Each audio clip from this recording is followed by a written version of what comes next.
scope of sick pay, risking people's ability to self-isolate. Fear is corrosive. Fear is hurting our economy. Government has got to get this right.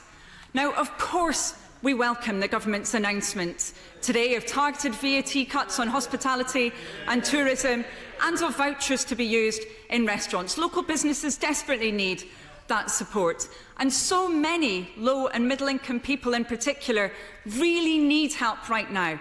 That's why we've repeatedly called for social security to better meet their needs and prevent people risking losing their homes. If delivered properly, these measures should help. But the Chancellor himself said, when interviewed on the Andrew Marr show, that the best the government can do to boost demand is to give consumers and workers the confidence and psychological security that they can go out to work, to shop and to socialise in safety. So please, Chancellor, work with your colleagues so our public health response catches up with that operating in other countries. And Mr. Speaker, the Prime Minister said, what have I been doing about that? My party has been repeatedly suggesting solutions to the public health problems facing our country, and we need to adopt them in the UK before this crisis becomes even more severe. Now, government must act not just to deal with unemployment as a symptom, but also with its cause.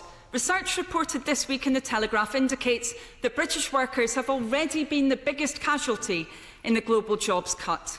It showed that while jobs markets in many other countries have already fully recovered, in Britain it could take comparatively much longer for vacancy levels to return to normal. The levels of unemployment this country saw in the past were not just an economic waste. They ruined lives. We're seeing the same impacts again, the same devastated high streets and communities robbed of their pride and purpose. Now, when it comes to the re-employment bonus announced by the Chancellor, of course, this is necessary, not least because his government refused to put conditions on the use of those funds related to employment. But I would ask him, first of all, how can he ensure that that money will not just go to those employers who were already planning to bring people back into work? And secondly, what will he do? What will he do for those firms that lack the cash flow to be able to operate, even with that bonus?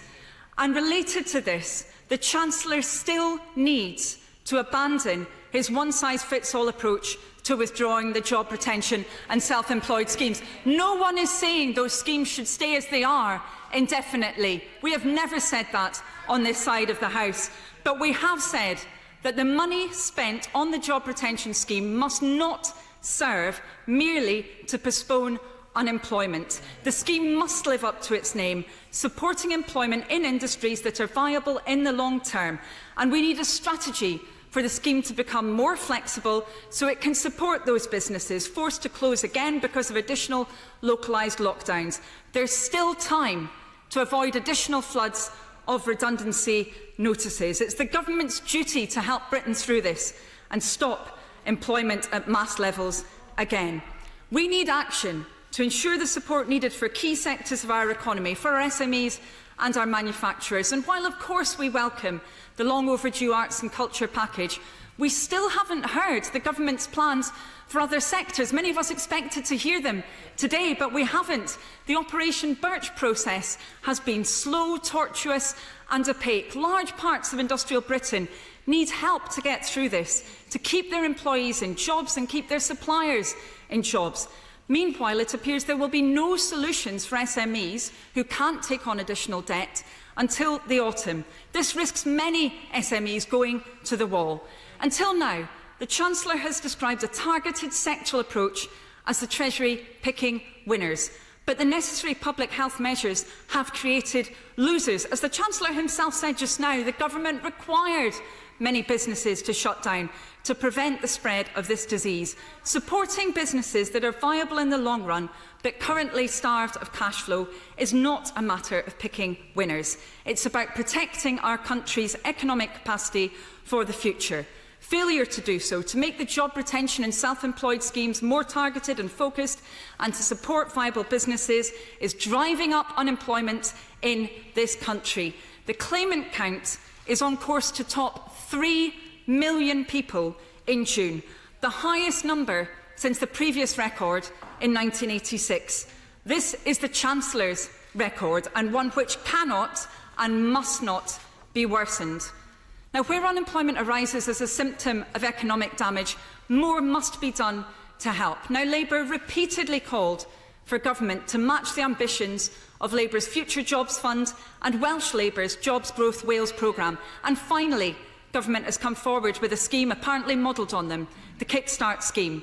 The Conservatives, of course, cancelled the Future Jobs Fund. It's taken them almost 10 years to catch up, and as with their belated adoption of our call for jobs, jobs, jobs, perhaps this gives a new meaning to the phrase Project Speed. But we need to make sure now that that Kickstart scheme provides genuinely additional opportunities for young unemployed people. And government must also recognise the specific challenges faced by older job seekers, many of whom are becoming unemployed for the first time, and those based in especially hard-hit places. Reimposing sanctions now is punitive and counterproductive when job seekers need support. Now, we must be ambitious for the future of our country's economy. Our ambition should not just be to build our way out of this, but to do so in a greener and cleaner way. For this, we need more than the reheated announcements by the Prime Minister last week. Of course, the investment announced was welcome, not least because much of it was already committed to by the government. And core elements are missing. 50 million to support retrofitting in social homes, for example, is just a seventh of what the Conservatives said they would be spending every year. And the muddled confusions over stamp duty over the last 48 hours reflect a broader lack of strategy when it comes to house building, particularly for genuinely affordable and social homes. Overall, the UK's green investment package barely touches the sides of other countries' commitments. Even with what was announced today, it only equates to only just over the value of Germany's investment in one green technology alone, hydrogen. The Committee on Climate Change indicated how far behind the UK is in the race to decarbonise. Failure to heed its recommendations isn't only damaging to our planet, it also cuts us out of leading the development of the key technologies of the future. And the Conservatives, of course, are still refusing to impose conditions on investment to ensure that it contributes to the goal of net zero, that it supports local jobs, uses local firms, leads to sustainable, skilled employment in local areas and prevents the use of tax havens and other forms of asset stripping. Finally, if the Chancellor really wants to build back better, he must prevent a rerun of the past. From 2010 onwards, we've seen how families' resilience has been eroded. We entered this crisis with a quarter of families lacking even £100 in savings. In a typical classroom of 39 children are growing up in poverty, and our economy is the most regionally unequal in Europe. Our local authorities continue to be cut to the bone, with many standing on the brink of bankruptcy as we speak. And rather than the promise that our NHS and social care services would get whatever they needed this winter to weather a potential second wave, those words were conspicuously absent from the Chancellor's speech just now. Now, politicians in this House have gone out on our doorsteps to clap key workers while the lowest paid have struggled to keep a roof over their heads. We must have a new settlement for the future, an end to poverty pay for our social care workers and those who clean our hospitals and deliver our groceries, a recognition of the value of the work of those who have been taken for granted for far too long. Now, there were some initial press reports that the government was due to announce generalised tax increases or cuts to services this autumn, contradicted by the Prime Minister, who rejected whatever had apparently been briefed out by the Treasury. It's happened quite a few times. Well, I say to the government, if it does increase taxes during the recovery and cuts back on the public services we all rely on, this will damage demand and inhibit our recovery. Labour is not calling for tax rises. We are calling for growth. Now, the Tory manifesto committed to no rises in income tax, national insurance or VAT, and therefore it is for the Conservatives to set out how any additional spending will be paid for. It's the Chancellor's job to make sure the economy bounces back from this crisis so there's money in the coffers to protect the public finances. Now, last week, Mr Speaker, the Chancellor's colleague, the Prime Minister, tried to claim the mantle of FDR as we all know. Maybe now we know why he went for Roosevelt, because this week the Prime Minister blamed carers for the failings in the system that his government had underfunded for the past decades. Now we know why he went for Roosevelt, because the last thing his government would have wanted was the sign on Harry Truman's desk, the successor to Roosevelt. That sign said, "The buck stops here." If this government had a sign, it would probably say, "The buck stops anywhere but here." But it can't escape its responsibilities. To govern is to choose to finally sort out test track and isolate, to prevent unnecessary additional unemployment, and to build the green jobs of the future. This is a moment when our country needs its government to help Britain through. Chancellor, the Exchequer. Mr. Speaker, I thank the honourable member opposite for that contribution. Throughout this crisis, she and I have spoken, and where possible, I have tried to find common ground for our measures with as broad a coalition as possible, including with members of the opposition. I do feel it is necessary, however, to reiterate just a few points. The honourable lady talked about vulnerable people. Well, as I said, the analysis published today shows that our interventions have helped the poorest in our society the most. Those are the values of this Conservative government. We will make sure no one is left behind during this time of national crisis, and we will ensure that those who are most vulnerable get the support and protection they deserve. She also talked about jobs and the difference in different countries' reactions to the labour market. She is right. Our economy is more reliant on consumption than other economies. It is also more reliant on social consumption than other economies. That is why the acute difficulty of social distancing and the shutdowns have affected our economy more than others. And that is why, to help protect those 2 million jobs in the 150,000 business in those sectors, people who are on average lower paid, women, BME communities, rural and coastal communities, that is why we have put in place what I believe to be bold and decisive measures to help protect employment in those sectors. She talked about conditionality on funds that we've provided.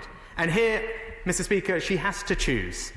It can't be that you can develop significant interventions to provide liquidity and cash support to businesses at scale and at speed, whilst at the same time having an incredibly targeted approach, imposing conditions on individual businesses. You have to choose one or the other. We unashamedly chose the former.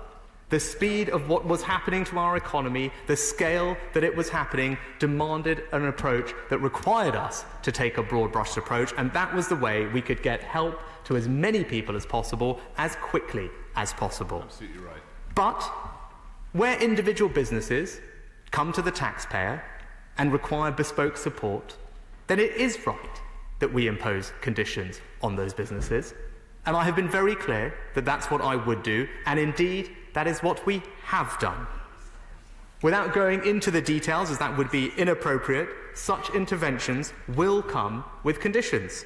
Conditions around executive pay, protecting employment, climate change obligations, how supply chain and small businesses are treated, and obligations around tax. Those are all commitments and conditions that the taxpayer would expect us to do in those situations, and that is what we have done in the one instance where the support has been provided thus far, and is what we will do for any future support. She talked about a green recovery. This government is proud of its record on our environment. She talks about Germany. She talks about other countries. Mr. Speaker, when I stood here in March, we outlined one of the most ambitious and far-reaching investment programmes in our environment and in tackling net zero from any government this country has seen. Carbon capture and storage, the Nature for Climate Fund, investing to further the support for electric vehicles, new charging stations, tackling air quality, taxes on polluters. Those are all measures we have already taken. I'm glad other countries are catching up. We have decarbonised faster than almost every other European country. It is a record on this side of the House we are proud of. The measures we've announced today represent some of the most far-reaching measures any country has taken to tackle energy efficiency. They will provide thousands of pounds of grants for homeowners up and down the country to create local jobs and ensure that we can reduce carbon emissions from our housing stock, which today account for almost a fifth of all our emissions. This is something that the Committee on Climate Change has said we must address. In our manifesto, we committed to addressing it. And rather than waiting to get started, rather than the 5-year plan outlined in our manifesto, we are getting on with it today. Mr. Speaker, the Honourable Lady spoke about furlough. And here again, I make no apology for the fact that we must and should wind down this scheme. I'm glad that today the OECD have made clear that they also believe wage support schemes must be carefully wound down in order to get people back to work, to protect jobs and return to growth. And I see the Honourable Lady opposite has moved around on this issue. She herself said at the end of May that a targeted approach would, in her words, pose challenges and force hard choices. I haven't heard from the Honourable Lady how she would solve those challenges and hard choices, but we remain committed to protecting people in their jobs. We understand that those businesses who have had to furlough employees have been through a difficult time, which is why today we outlined a £9 billion policy, the job retention bonus, to support workers and to support businesses who bring those furloughed workers back. And lastly, she talked about the Future Jobs Fund. Mr. Speaker, I am guided by the evidence. Parts of that scheme did work well, and I am not dogmatic. I will do what works. But there are major differences to the Kickstarter scheme. The Kickstarter scheme will be bigger. It will be helping more young people. It will be broader, involving the private sector, and it will be better value for the taxpayer, ensuring less money is spent on administration fees and more money in the pockets of young people working. Mr. Speaker, we have questions from the member opposite. We have opinions from the member opposite. Last week, we even had tests from the member opposite. The one thing we don't have from the member opposite is a plan. I closed my statement by saying this government was making an unambiguous choice to make this moment meaningful for our country. Now the party opposite must choose. Do they believe, as we do, that Britain has the energy and power to bounce back? Do they have confidence, as we do, in our incredible public services? Do they believe, as we do, in the enterprising spirit of British business? If they do, then they should do what is right and back our plan for jobs. Come to the Chair of the Select Committee, Mel Stride. Mr. Speaker, my right honourable friend's plan for jobs is characteristically thoughtful, creative and bold, and I very firmly welcome it. He has rightly said, Mr. Speaker, that we look to businesses to grow the jobs of the future. And yet what we do know is there will be many hundreds of thousands of small and medium-sized enterprises who will emerge through this crisis saddled with significant amounts of corporate debt. And we will look to them at that moment to be investing in jobs and growth rather than being concerned about deleveraging and shoring up their balance sheets. So could I ask my right honourable friend whether he has given this particular issue specific thought, and if he has, what solutions he might have to bring to this House? I very much welcome my right honourable friend's support and thank him for that, and also the advice that he has provided to me over the past few weeks and months.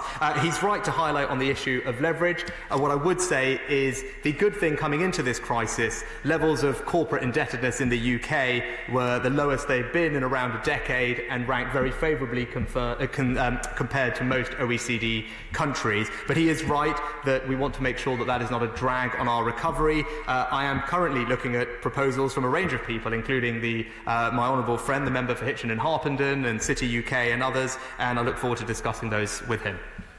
SNP spokesperson Alison Phillips. Mr. Speaker, I would usually start with thanking the Chancellor for advance sight of his statement, but today I think I might ask for a fresh printer cartridge for the heavily redacted copy, which was effectively useless, sent round to spokespeople ahead of his statement.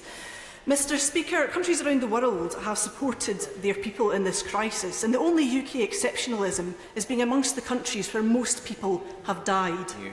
The Chancellor has spent big over the past few months and comes with more proposals today. We support measures like the job support schemes and encourage the Chancellor to be more ambitious and think to the future in his stimulus plans. We want a comprehensive plan to support the economy, protect jobs and incomes and build a greener, fairer society. We've looked at the ambitious stimulus packages of our European neighbours and urged the Chancellor to look at a package of investment no less than £80 billion of new money, equating to approximately 4% of UK GDP, the equivalent of investment being made by Germany. This would allow for the level of investment needed to secure jobs not just now, but for the future, because we know that Brexit is coming over the horizon. The Scottish Parliament currently has a very restricted ability to borrow under a fiscal framework which is not designed with COVID-19 in mind. Kate Forbes, Rebecca Evans and Conor Murphy, the finance ministers of all three devolved institutions, have come together to seek urgent devolution of the financial powers in these unprecedented times and to be able to have the flexibility to switch capital to revenue spending. The Scottish Parliament must have the full range of powers to deliver a tailored response and secure a strong recovery for Scotland. Otherwise, necessary spending in coronavirus will mean cuts elsewhere in fixed budgets. And will he be clear on what these proposals today mean for the block grant adjustment? Neither have said today that the GDP of the UK could be cut by 2.5% if the Chancellor goes ahead and withdraws the job support schemes prematurely. Ros Foyer, the General Secretary of the Scottish TUC, has called for continuation of the scheme, noting that hospitality, tourism, aviation and oil and gas are in particular need of extended support. And not a word, Mr Speaker, about oil and gas in the Chancellor's statement. Those shielding and with caring responsibilities will also need ongoing support. And coronavirus is not going away. There's a real risk that with future outbreaks such as happened in Leicester, that support will not be there when it is needed. And I see what he says about encouraging people back to work and a bonus for employers who do. But for many people, it will not be safe to go back to work. And at the start of this crisis, my inbox was full of people worried about the safety of their workplaces. And people should not be forced to go back if it is not safe for them to do so. The recent Treasury Select Committee report and work by Excluded UK highlight the substantial gaps in the coronavirus job retention scheme and the self-employment income support schemes, but with between 1 and 3 million people left with no support whatsoever. People are furious, Mr Speaker, at the suggestion by the Chancellor yesterday that they've had support. They asked me to assure him again today that they have not. The SNP believe the Chancellor must fill these gaps and extend the furlough and cease schemes for as long as each of the 4 nations require it so that no one is left behind. A report by the Social Mobility Commission last week warned that UK child poverty is projected to increase to 5.2 million by 2022, with COVID-19 adding to this problem. Now is the time, Mr Speaker, to strengthen measures to reverse rising child poverty, including a £20 per week increase in the child element of universal credit and child tax credits. This will help families put food on the table and clothes on children's back at a time when many are struggling. Mr Speaker, these parents are not eating out. Some of these parents are barely eating at all. The Tories must also scrap the callous 2-child cap, re-establish child poverty targets, introduce a real living wage for all ages and roll out an emergency basic payment plan to protect families. We want to see investment too in a national debt plan to support businesses, families and individuals who have been struggling. And while I'm glad to see that he wants to re-employ job centre staff, will he reopen the many job centres he closed in Glasgow? We support a temporary reduction in VAT to VAT, and we're glad to see the Chancellor coming forward with plans. We've been calling for this since March. He mentioned cinemas within this. Will live events also see a VAT reduction in their ticket sales, because gigs and theatre would benefit hugely from being able to do that and offer that? All of this sits aside a £2 cut that we're calling for to employers' national insurance contributions to protect jobs and reduce the cost of hiring staff.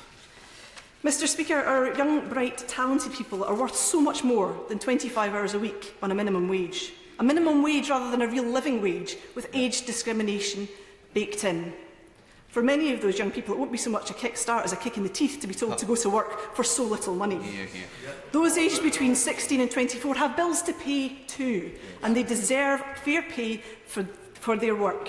I note that he quoted the higher band, the 24-year-old band, not the £6.45 an hour for younger people, or the £4.55 that 16 and 17-year-olds get. An absolute pittance, Mr Speaker, and there should be a real living wage for all.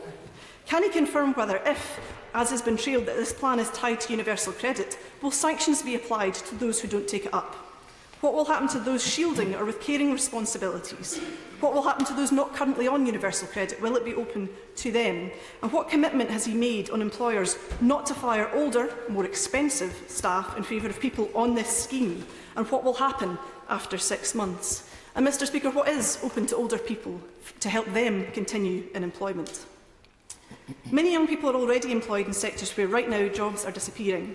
Many are already on furlough. Wouldn't it be less disruptive to maintain that link with employers rather than make them start over? On the voucher scheme that he proposes on green plans, this, Mr Speaker, is relatively speaking tinkering. If you look at the comprehensive work that KfW in Germany has done to change the whole conversation around green investment. Mr Speaker, we want to put significant and sustained investment in the future in the heart of these plans and to ensure that Scotland has the widest possible range of powers to tackle COVID-19. Only by doing this, Mr Speaker, can we avoid the worst of this storm and protect both businesses and the health and well-being of our people. Hear, hear. Thank you, Mr Speaker, and I thank the Honourable Lady for her questions. Perhaps I can just run through them as quickly as I can.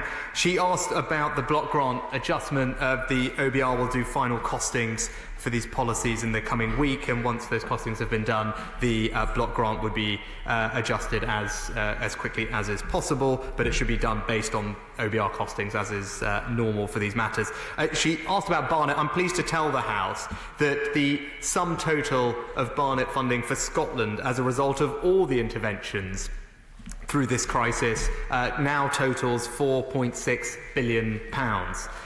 Which is going to support similar measures in Scotland as we are providing elsewhere. She asked about the inclusion of different businesses in the VAT cut for attractions. I can refer her to Principal VAT Directive Annex 3, Paragraph 7, where the existing legislation is drawn. The guidance will be published tomorrow for SIs to be laid next week and to come into force on Wednesday, but that paragraph has the full range covered in our existing legislation.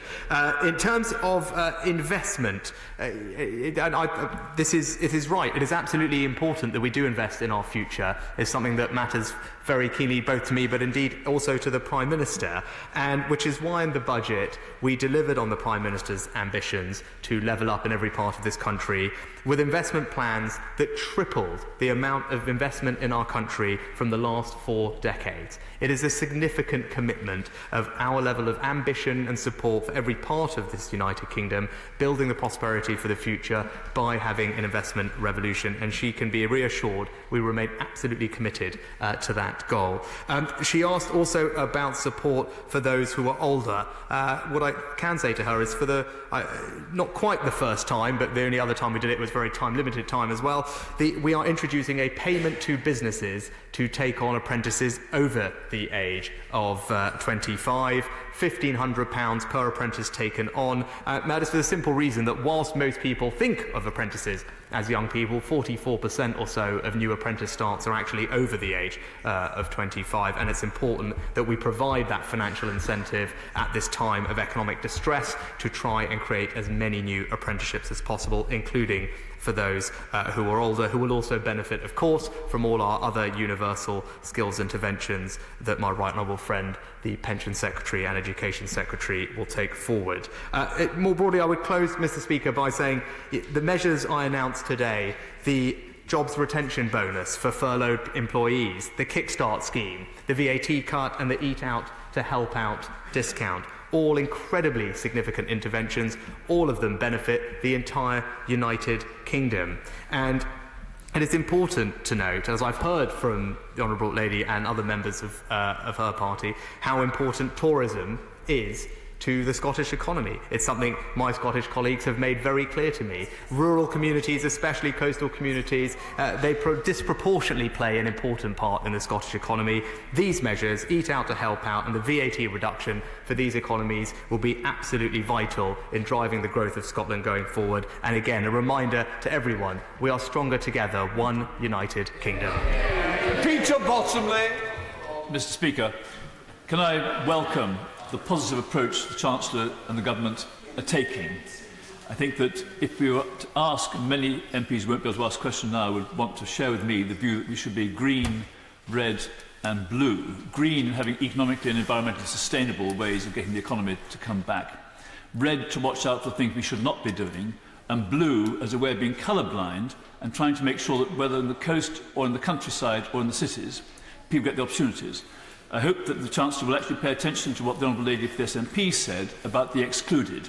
The new all-party group is very concerned about those who have not been caught up by some of the support schemes. They need help, and I hope the Chancellor will find some way of bringing them forward as well. If I can just use one example of the red, what not to do, I'm putting down an early motion, a prayer, against a statutory instrument, 2020-632, which goes under the name of Town and Country Planning, Permitted Development, Miscellaneous Amendments, England, Coronavirus Regulations. That allows 2 stories to be built on blocks of flats between 1948 and 2018. I don't have a personal interest in this, by the way. And potentially, this will wreck the lives of leaseholders who want to get their freehold, put the price up so that people like Vincent Cengiz can go stuffing his pockets again at the risk of the pockets of expensive leaseholders. And I ask my honourable friend to look at this and say, can there be a better housing advisor in number 10 and in the Ministry of Housing to make sure they don't get things wrong again? Thank you, Mr. Speaker. I'm grateful to my honourable friend's support, and I'm very happy to talk to him about the matter that he raised. But also, I do agree with him, and he is something he has championed for a long time. This must be a green recovery, and it will be a green recovery. David. Can I thank the Chancellor for the positive measures he has announced, but why was there absolutely nothing serious for the self-employed? And, Mr. Speaker, with unemployment rocketing perhaps up to 3 million, and with the climate emergency already hitting us, why is the Chancellor's ambition for a green recovery so small? Surely, Mr. Speaker, we need far more green jobs now and in the future. Why isn't it being as radical as European countries like Germany and France, with a massive green fiscal stimulus for the technologies and industries of the future, and even his own home insulation plan? Surely, Mr. Speaker, it should be 3 times as big, lasting 5 years to get in our homes, to decarbonise and get the green jobs for our young people and for every community across our country. Mr. Speaker, the honourable member asks about the self-employed. He will know that our self-employment scheme is, without doubt, one of the most comprehensive and generous, if not the most comprehensive and generous, anywhere in the world. That is considerable support that's already been provided. Also, those in the construction centre, 40% of them are self-employed. Many of the people installing the new energy efficiency measures will be in that category and will benefit for that increased demand for their services, something I am delighted will happen. And lastly, he talks about Germany, as do other members. It's important to remember that Germany's plan is a plan with unspecified dates stretching over 5 years, this €50 billion. We unveiled in March a £640 billion investment plan for the next 5 years. Jabir. Can I, Mr. Speaker, commend my right honourable friend's statement and the actions that he has taken to ensure that we get the strongest possible recovery as we can. And he's been absolutely right thus far to spend what it takes, something he set out very clearly back in March. But I know that he will be acutely aware that interest rates will not stay low forever, and eventually we will need to bring back our national debt under control in order to sustain a recovery and continue to create jobs and to keep taxes low.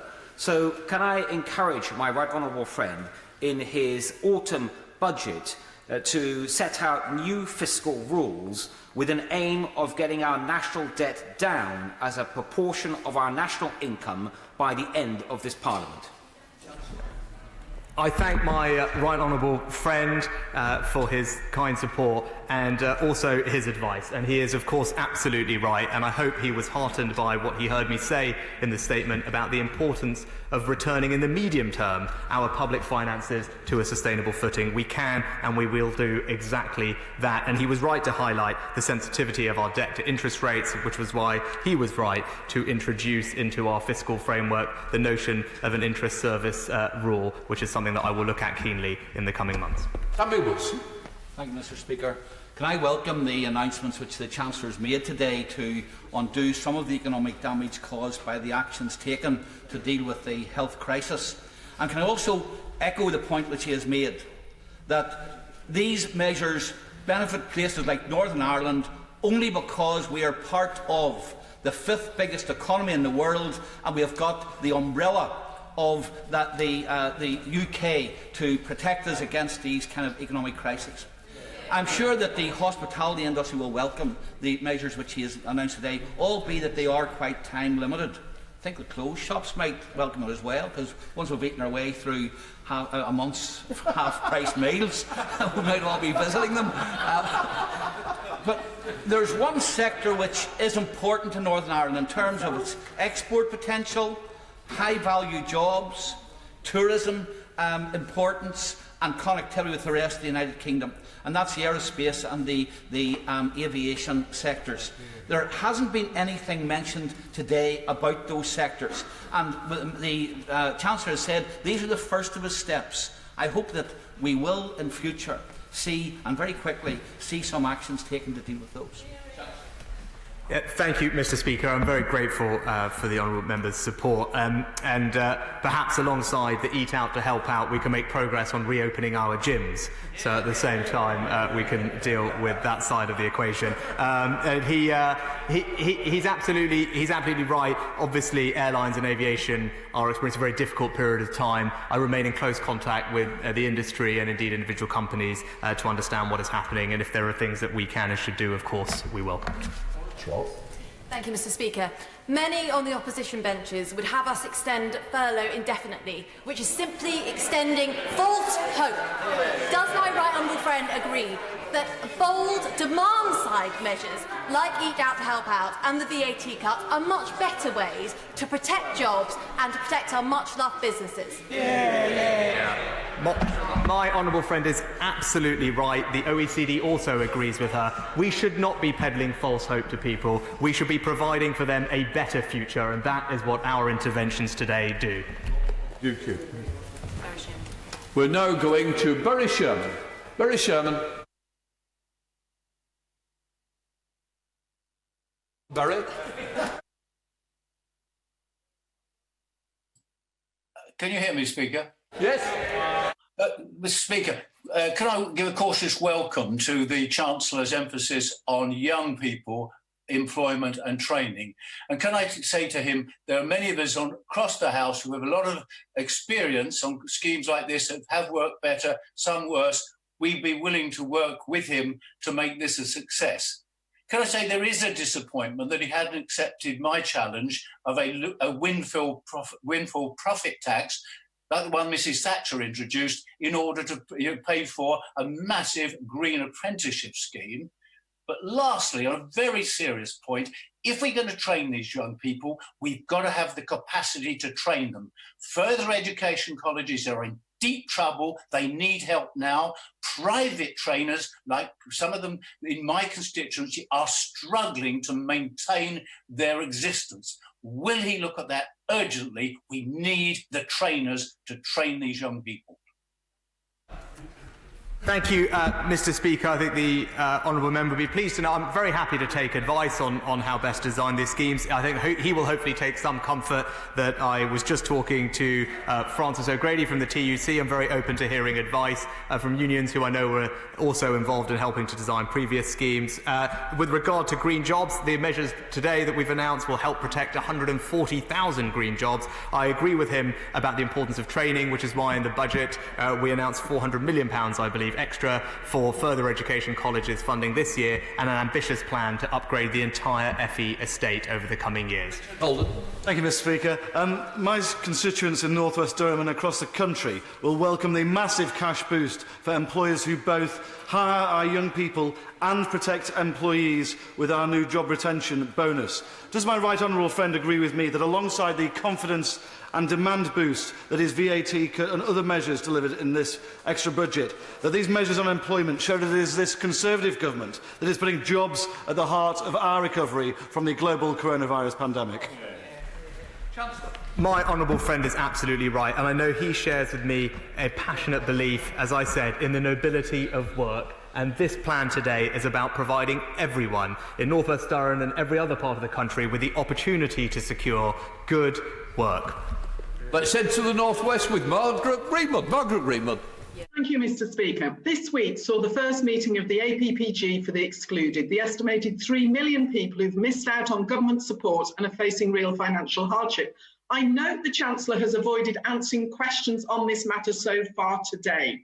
Now, can I explain to him the excluded includes people on zero-hour contracts, directors of small companies paying themselves through dividends, and many self-employed people. In my constituency, it's taxi drivers, joiners, beauticians, childminders, care workers, driving instructors, IT consultants, the list goes on. So will the Chancellor look again at providing support to the excluded so that they too can play their part in the recovery? Mr. Speaker, I haven't avoided answering the question. I've answered it not just today, but on every other occasion I've been at this dispatch box. We've provided comprehensive support to many millions of people, especially the self-employed, more generous and comprehensive than any other country. I have acknowledged we haven't been able to help everyone in the exact way they would like, but because of the strengthening that we've put in place of our welfare system and our universal loan schemes, everyone has been able to access some form of support. Speaker, and I thank the Right Honourable Friend for his characteristically timely and bold interventions. It will be welcomed by a lot of nervous households across the country. My constituents of Meriden are very environmentally focused and they will welcome the Green Homes Grant. Does my Right Honourable Friend agree it's not just about protecting the environment, but it's about creating jobs and it's about giving the greatest benefit to those households on the lowest incomes? My honourable friend is absolutely right. Those on the lowest incomes will receive grants of up to £10,000 to cover the full cost. But this is a policy that does all three things. It will create local employment in communities, which right now is what we want. It will save households money off their bills, up to £200 or £300 for typical cavity wall insulations. And it will also cut carbon. An average house installing these measures will save, I think, the equivalent carbon of a flight from London to New York. So this is a policy that does what we need right now. Cuts carbon, creates jobs and saves cash. Mr. Speaker, to boost employment in Blaenau Gwent, we need to help more people get on the Ebervale train to Cardiff. But the line needs to be redoubled with improved signalling and bridging works. Now, a business plan is in the pipeline from the Welsh Government. So will the Chancellor commit to following through and please look at providing the investment for jobs that we need? In short, to do what is right for the people of the South Wales Valleys. Mr. Speaker, I'm very happy to look at the proposal from the Honourable Member, and I'm sure the Transport Secretary is fully abreast of it, and I will pick it up with him as well. Well, we come to Sir John Redmond. Excellent focus on jobs and excellent measures. So will the government now review the taxes, subsidies, public procurement and regulations in a way that could be amended so that we grow more of our own food, land and process more of our own fish, generate more of our own power and supply more of the things our health service and MOD require, because it can be better made in Britain and better made with British jobs? I thank my honourable friend for his support. He's absolutely right. Leaving the European Union provides us with a unique opportunity to re-examine all our procurement rules and many of our regulations, and I share with him a passion to ensure that as much as possible we can support our local economy for creating jobs, which has never been more vital than it is today. Stevens. Thank you, Mr. Speaker. Can I take the Chancellor back to page 14 of his statement in relation to the Department of Work and Pensions? He will know that DWP management have asked for 30,000 additional posts. So can you tell us, in relation to the doubling of work coaches, whether that is new posts or whether that is redeployment? And can you tell us a bit more about whether the job centre closure programme will be suspended as a result of his announcements today? And will he build a terms and conditions package, given that DWP have a high turnover of staff, that there will be a terms and conditions package that will be attractive? Mr. Speaker, we are investing an extra £1 billion in DWP this year, very specifically, amongst other things, to double the number of work coaches from £13,500. I'm pleased to say work has already started, recruitment is already going on, and this will be a faster pace than I think this has ever been done, but certainly faster than what happened in 08 and 09. Sir Bernard. Can I thank my right honourable friend for his statement? While I am adding my voice to those who are highlighting the plight of self-employed people or people who have been remunerating themselves through dividends and have not been able to benefit from the furlough scheme, as raised by my right honourable friend, the chairman of the Treasury Select Committee in a recent report. Can I thank him wholeheartedly for what he's done for the hospitality sector, which really will help coastal communities such as those in Harwich and North Essex. It really is a big boost for jobs and employment. Chancellor.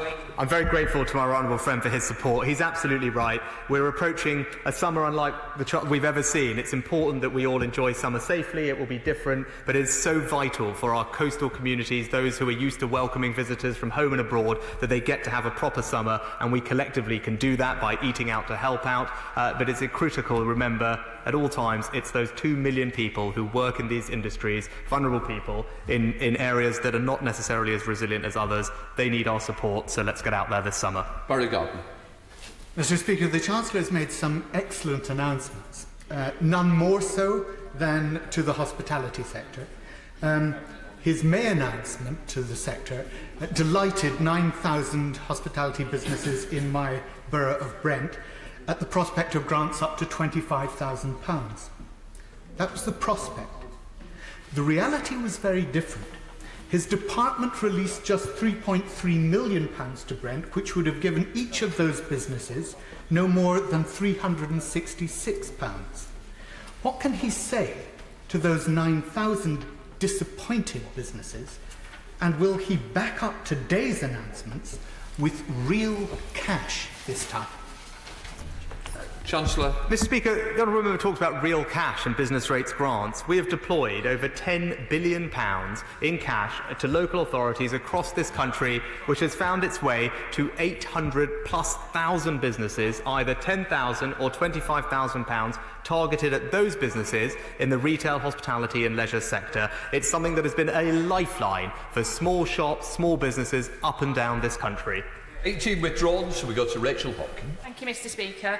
I'm pleased the Chancellor has spoken about the hospitality and retail sectors, but in my constituency of Luton South, many of those are reliant on passengers going through Luton Airport.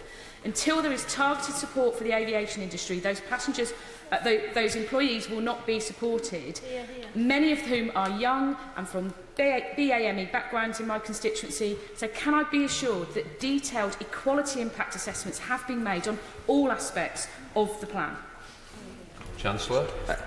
Mr. Speaker, I've said before, this is a matter of social justice. It is precisely because the people who work in the sectors most affected by what is happening are younger, are from BME communities, and are women, are on lower pay, often part-time. That is why we have taken very bold and decisive action to help those sectors, because ultimately what we're trying to do is help those 2 million people employed. And she's right, and it's because of the equalities impact that the moment demands that kind of action. Ben Bradley. Mr. Speaker, can I thank my right honourable friend for the generous support he's laid out today, particularly welcome for hospitality businesses who've already been on my mobile phone texting me their support for those packages. We all know that our country has regional inequalities, and many disadvantaged communities in the East Midlands will be among the hardest hit by COVID-19, whilst historically we've been underfunded compared to other regions. So will he help us to rebuild and have a strong local voice in this recovery by backing an East Midlands authority to be an effective voice for our area, to get all pistons firing on the Midlands engine and rebalance things with our effective West Midlands Mayor Andy Streets, and make sure the work he is delivering in government can be delivered effectively in the East Midlands? Chancellor. Well, I thank my honourable friend for his question, and I'm loath to get involved in an East-West Midlands spat, but I very much encourage him in his efforts, and he makes an important point about the importance of local leadership. As we think about our recovery, it will be local leaders, it will be town councils, parish councils, local authorities, LEPs, all driving forward our recovery one area at a time. Heading to Scotland with Kenny McCaskill. Kenny McCaskill. Thank you, Mr. Speaker. As others have mentioned, and indeed the Chancellor has acknowledged, the least well-off have suffered disproportionately with the health effects of this virus, and they must not pay the price of the economic consequences. Will the Chancellor therefore ensure that the cost of these measures will not be borne by the poor and low-paid, instead will be met by those with wealth and assets, whether in land and property here or in tax havens abroad, as so many chums in the Cabinet seem to have? Chancellor. Mr. Speaker, Our record speaks for itself. This government has done more to tackle tax evasion, tax avoidance than any other government in history. We now collect hundreds of billions of pounds more than has ever been done. Indeed, many of those measures, as I seem to recall, were opposed by the party opposite. Thank you, Mr. Speaker. Can I thank my right honourable friend on behalf of many constituents in the Min Valley who have benefited from the measures he's brought in place during the coronavirus crisis and the ones that he's announced today. Will the generous new arts funding be available for those in the live events industry? And if not, might some further support for them be announced in the near future? Chancellor. I thank my honourable friend for the question. The Culture Secretary, I believe, is working through the detail of how that money will be distributed, and if I could direct her to him on the precise question she has. What I would say, though, is that it's important that that funding is not just for our crown jewel assets, famous and important as they are. It's to benefit our local cultural institutions in all of our communities across the country. Yvette Cooper. Thank you, Mr. Speaker. Having introduced the Future Jobs Fund and the wider Youth Job Guarantee as Work and Pensions Secretary in 2009 and been really appalled when they were cancelled a year later under the coalition, I do very much welcome the reintroduction of these measures now. You'll know that speedy delivery is crucial, and it has to be bigger because the crisis is bigger. We achieved it last time by involving local councils working with the local private sector and third sector to speedily deliver jobs. Will he do that again? And can he confirm, is this a job guarantee, a job or training guarantee for every young person as we had last time? And if so, from which month will the guarantee apply? Chancellor. Mr. Speaker, the Right Honourable Lady does know this well, and I enjoyed reading and learning from some of the things that she did at the time. In terms of a guarantee, Mr. Speaker, what we have put in place is a comprehensive suite of interventions. She will know from the evidence, as she knows this area, that we want to encourage young people into work or some kind of work-based training. In the hierarchy of interventions, that should come first, but we do have a classroom-based offer. She would have heard me talk about increased funding for level 2 and 3 training for school leavers, especially if they cannot avail themselves of traineeship, sector-based work academies or other interventions. But more broadly on her point, I would be very happy to sit down with her and get her advice and thoughts on how we can make sure that the Kickstart scheme is as successful as it can be. H. Gibson. Thank you, Mr. Speaker. Can I thank my right honourable friend on behalf of the 9,900 furloughed workers of Darlington whose prospects of redundancy have been reduced today, and on behalf of the 1,000 unemployed young people of Darlington whose prospects of a job have been improved today. Does he agree with me that his incredibly bold changes to stamp duty are now the key to unlocking our housing market? Chancellor. Mr. Speaker, I know my honourable friend has been working very hard on behalf of his local businesses and his young people, and I'm glad that he welcomes the initiatives today. He's right about unlocking the housing market, which is why the intervention today will mean that almost 90% of people in this country buying a main home this year will pay no stamp duty until next March. It is a very strong catalyst for people to get moving, to get buying, selling, and importantly renovating, all of which will create local jobs in Darlington and beyond.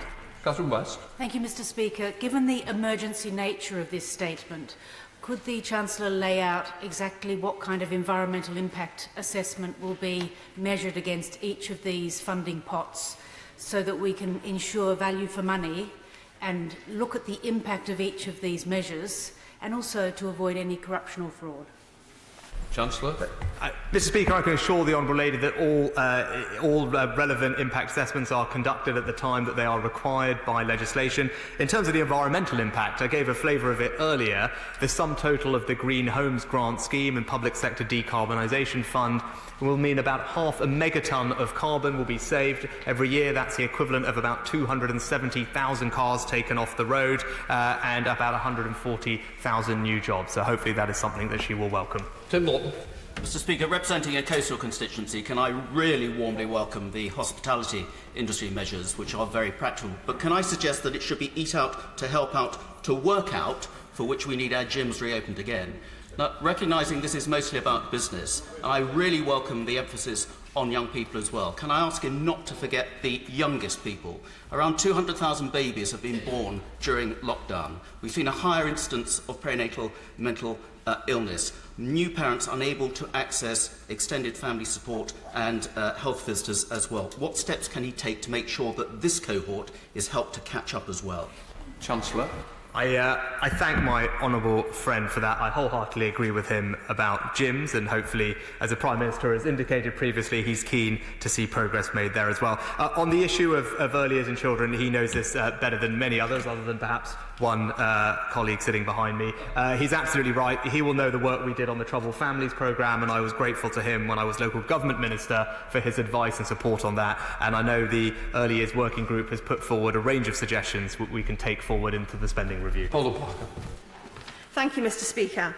The coronavirus pandemic has laid bare the deep and systematic inadequacies of the current social care system and revealed the true extent of the impact underfunding, structural issues and market instability have had on the system's ability to respond and protect older people at a time of crisis.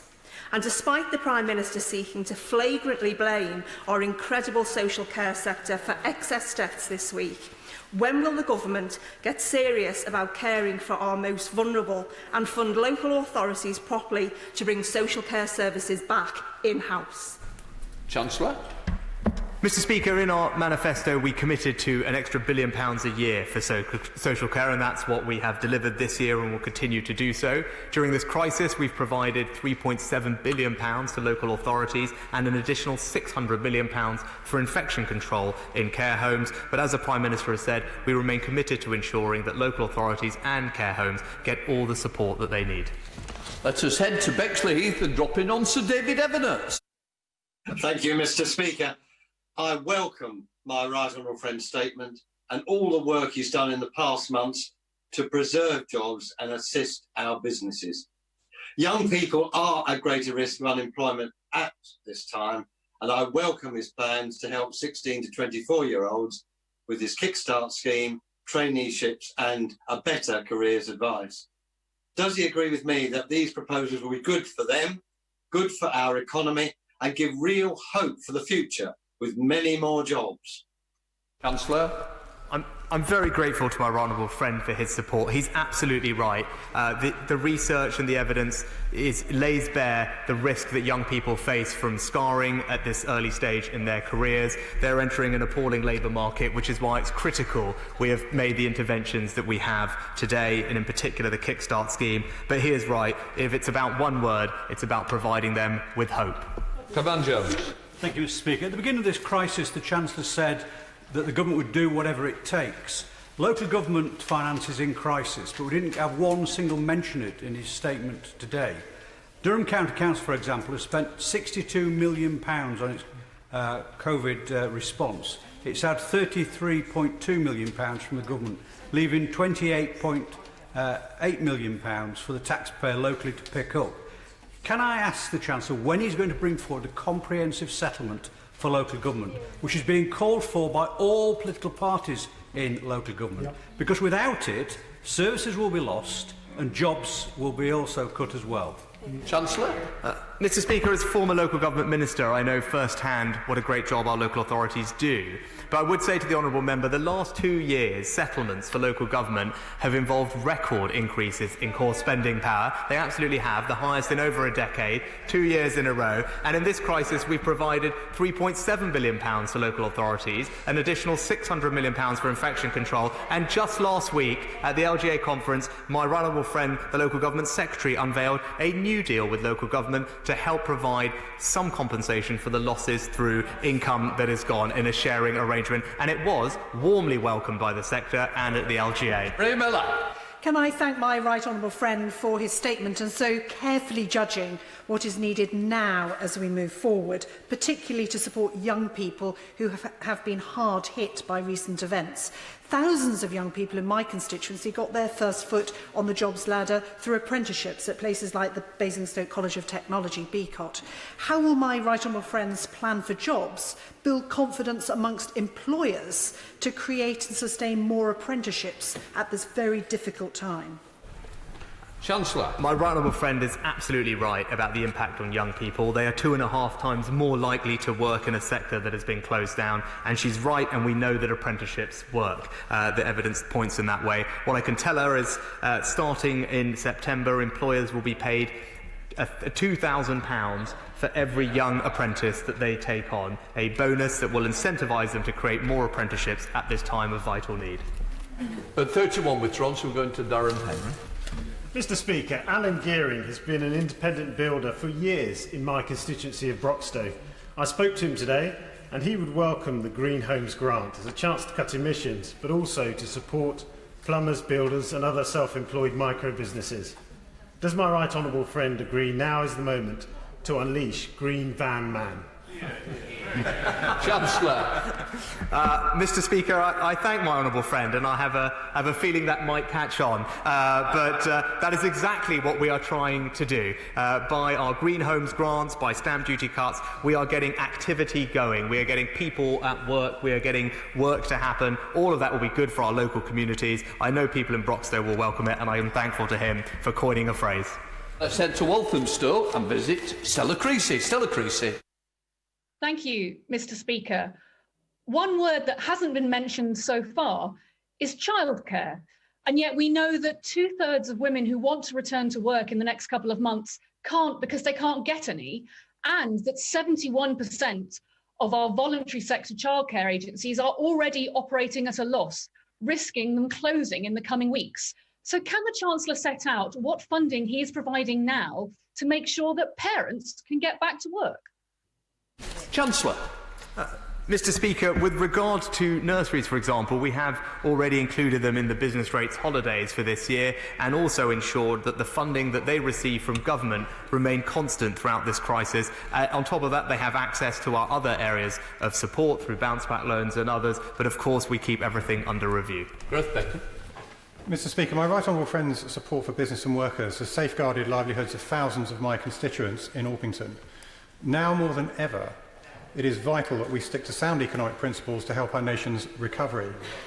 Will my right honourable friend therefore reject the Leader of the Opposition's hard-left call for a raid on people's hard-won homes and savings in the form of a new wealth tax, and offer reassurance that the government will continue to focus instead on policies aimed at creating wealth rather than simply plundering it? Chancellor.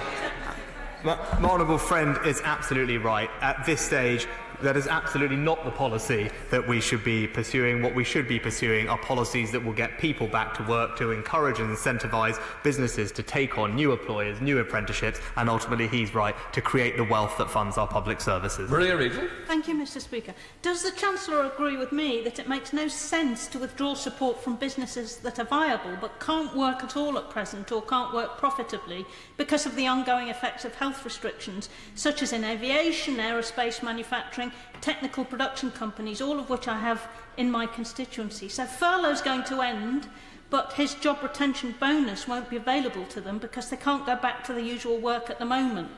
So can he change his one-size-fits-all approach to winding down the employment schemes that have kept many of those companies going in these sectors? Because otherwise, if he doesn't, he's going to simply have deferred a wave of mass redundancies and job failures and business failures of fundamentally sound businesses, which he could save if he makes some adjustments. Chancellor.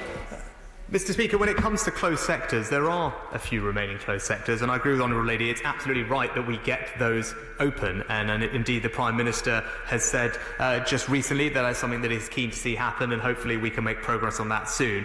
With regard to the other sectors, we also do need to adjust to a new economy, which is why it is right that over time furlough winds down gradually and flexibly, and whilst at the same time we do reward employers generously for bringing furloughed employees back, but also have put in place a range of other interventions today to help provide hope and opportunity to young people and others across the country. Dr. James Davis.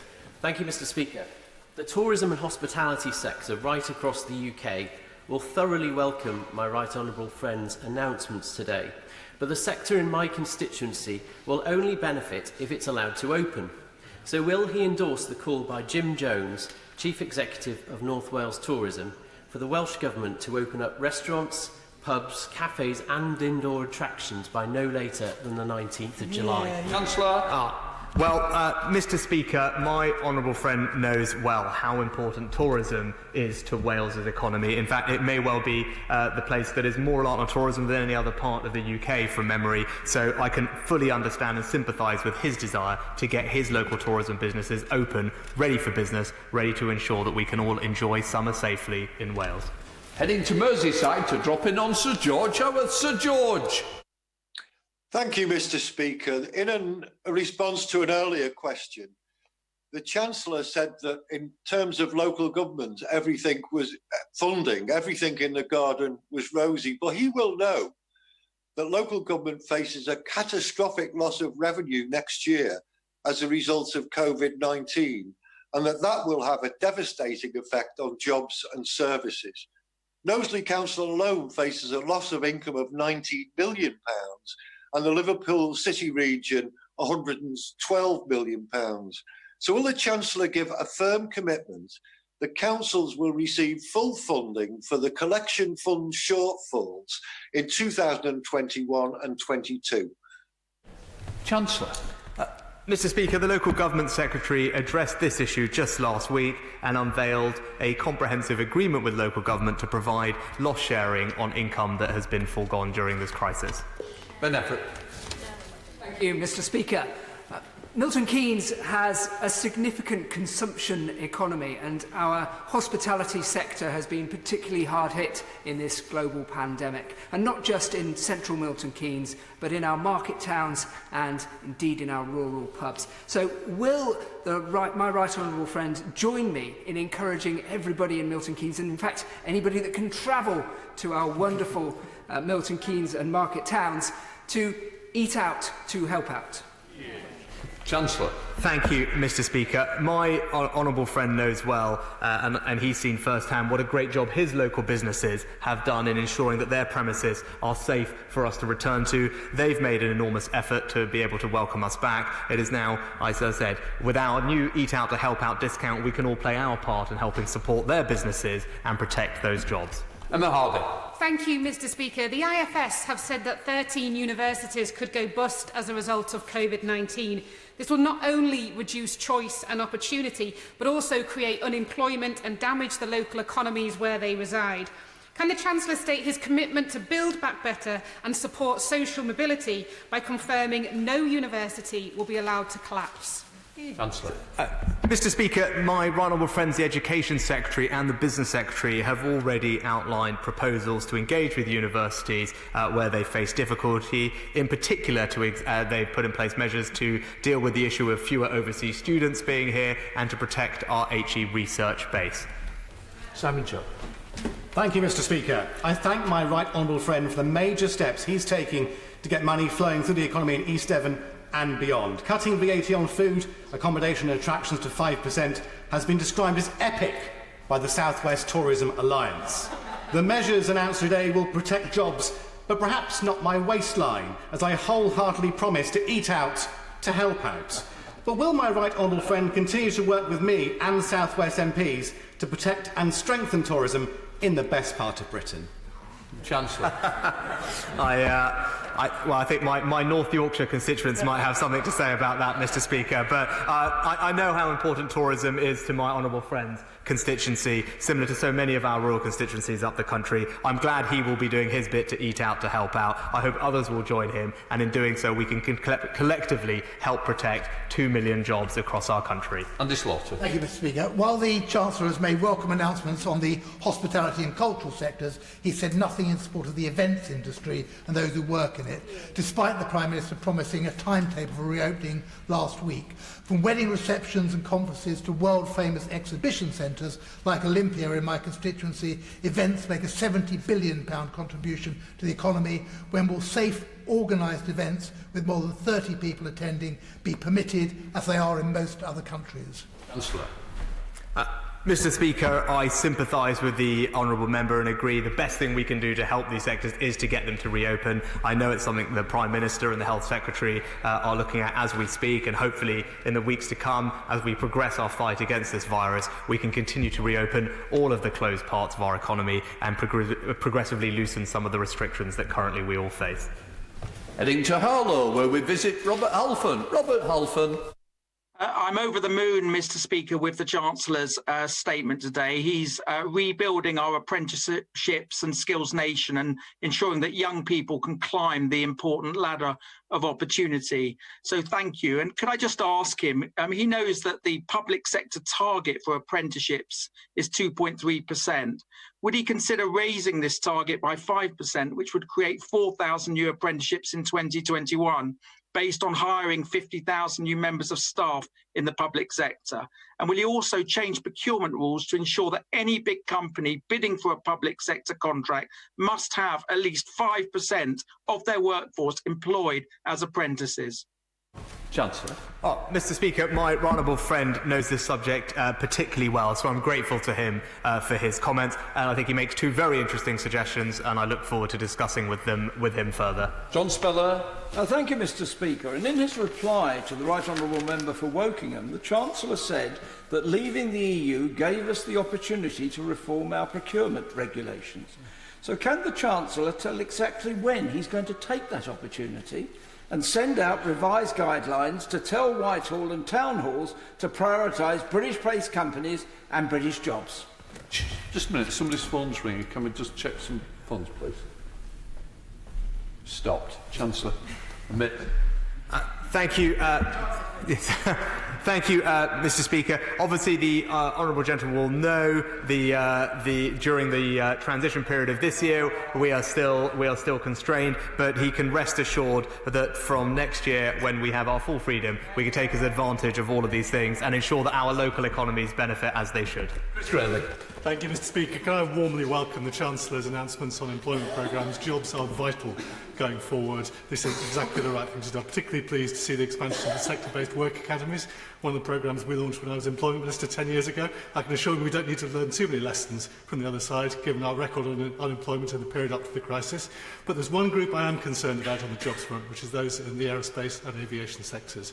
Could I ask him, please, to keep them firmly in mind, to look at perhaps whether aviation could be included in the VAT reductions, or to look at other measures for supporting a sector that is vital to our economy but has been very badly affected? I thank my honourable friend. He's right about the difficulties facing the aviation and aerospace industries, and of course I will keep them very much uppermost in my mind as we go through the next few months. But more generally, pay tribute to the work that he did when he had these briefs. He knows firsthand what it takes to get unemployment down and get people into work and give them that hope and opportunity, and I hope we can build on the success that he had, because we will absolutely need to deliver for our young people in the coming months. Caroline Lucas. Thank you, Mr. Speaker. The Chancellor says he's proud of the government's green record, yet the green measures announced today will cut just 0.14% of UK emissions. Not only that, but this is a government that's still committed to spending £27 billion on new roads. So if he wants to have a green record he can genuinely be proud of, will he start by cancelling that road scheme, put the money into public transport and broadband, and introduce a new rule for UK economy to ensure that all spending and taxation is in line with the Paris Agreement and restoring our natural world? Chancellor. Mr. Speaker, it is a record to be proud of. We have cut carbon emissions by 40% in the last few years. We are now a world leader in offshore wind. And for the first time ever, last year we generated the majority of our energy from zero carbon sources. We are building on our progress that has happened under a Conservative government. And whether it's through our Nature for Climate Fund, whether it's through our measures to tackle air quality, whether it's through new technologies like direct air capture or carbon capture and storage, this government will ensure we meet our net zero obligations and do so in a way that creates jobs in every part of our United Kingdom. Luciana. Thank you, Mr. Speaker, and can I congratulate my right honourable friend for his excellent statement and his 30 billion jobs plan. It will give hope to thousands of people in my constituency, and I thank him for that. I'm particularly grateful for the commitment to the future of our young people who are hardest hit by this crisis. The Kickstart scheme is for an initial 6 months, and I wonder if that is something he will reconsider and review at the end of that period.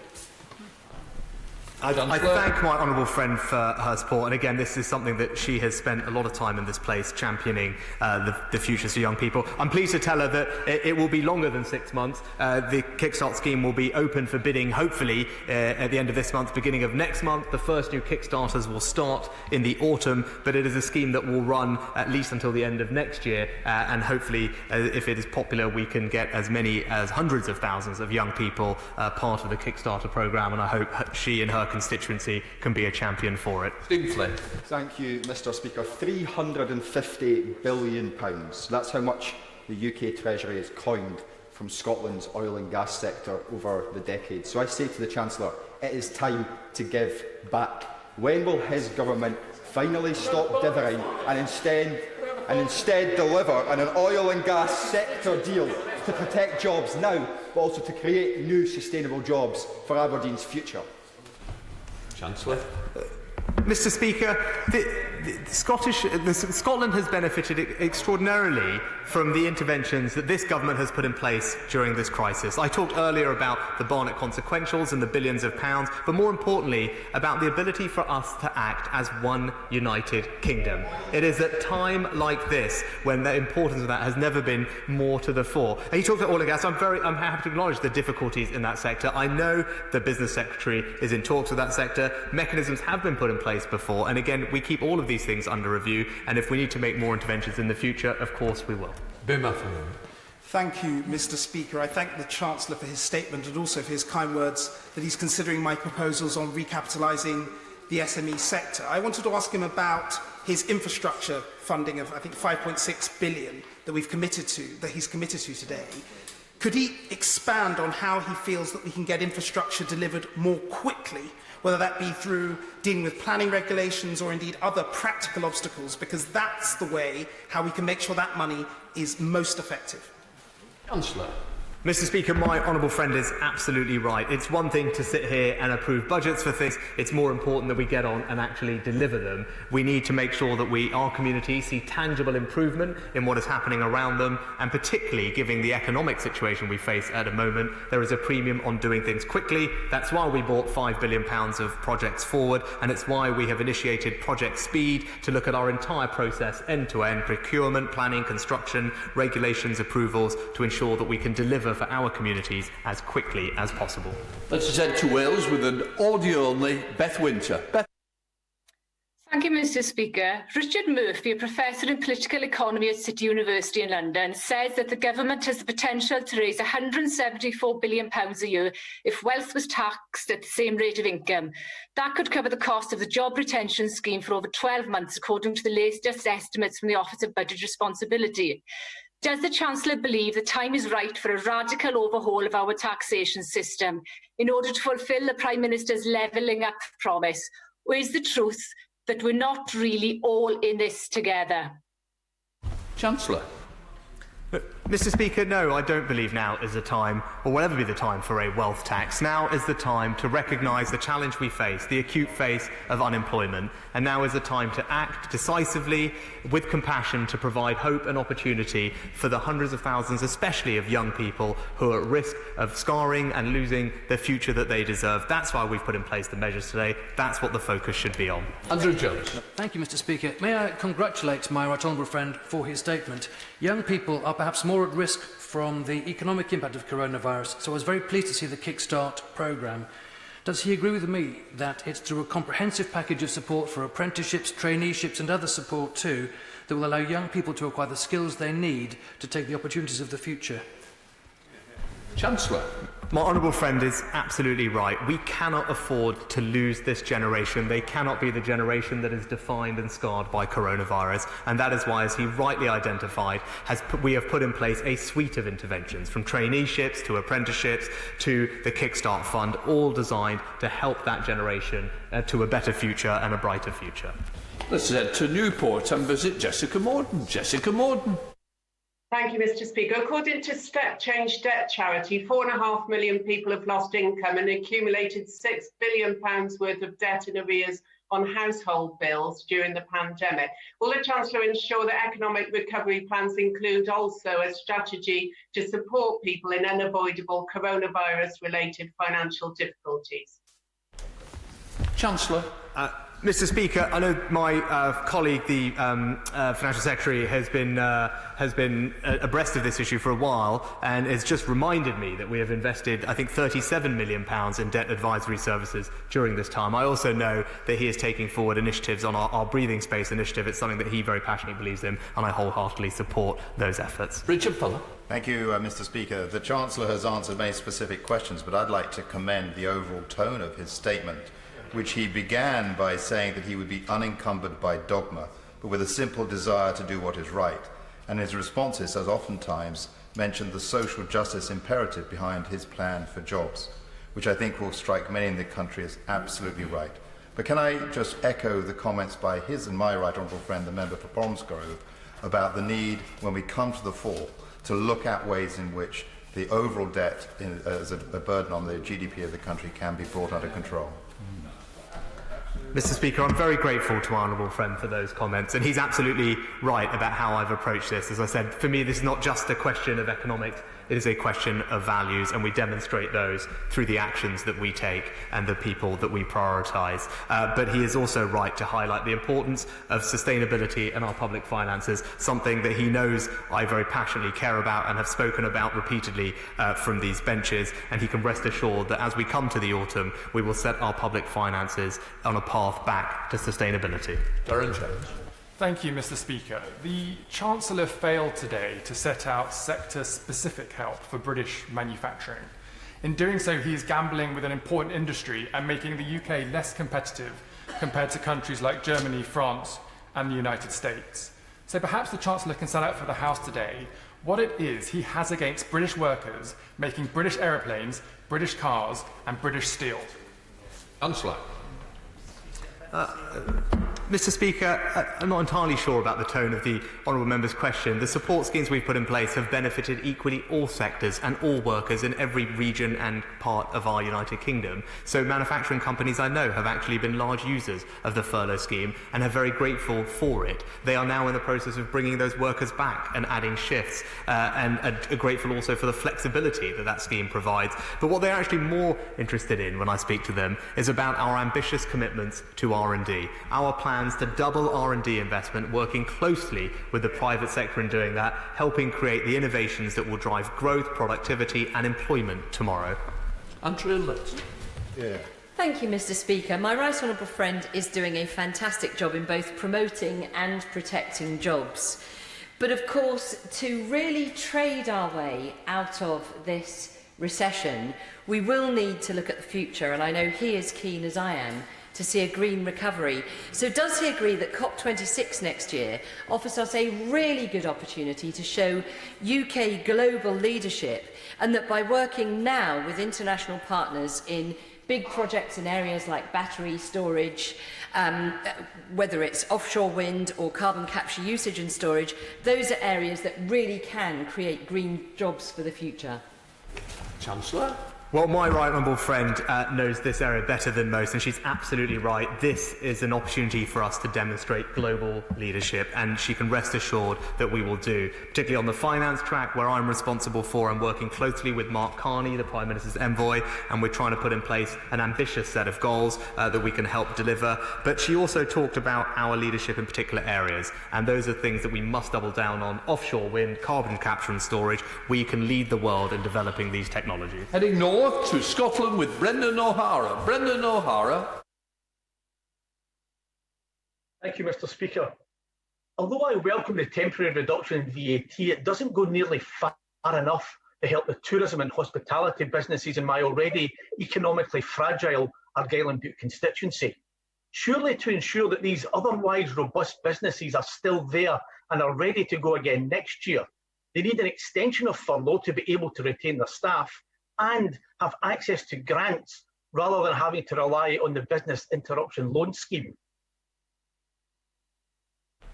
Well, Mr. Speaker, I'm not going to repeat my comments on ever-extending furlough scheme. I don't think that's the right thing to do. With regard to grants, what I would say is that we provided grants, specifically £10,000 or £25,000 to businesses in the retail, hospitality and tourism sector, and it's why those businesses did not necessarily have to use loans if they didn't want to. They received that support early in this crisis because we acknowledged the particular difficulty that they would face. But I would say to him, it's not just the VAT cut, which is one of the significant, if not the significant asks from the industry. The Eat Out to Help Out discount will be something that will drive tons of business and protect millions of jobs. Sir Graham.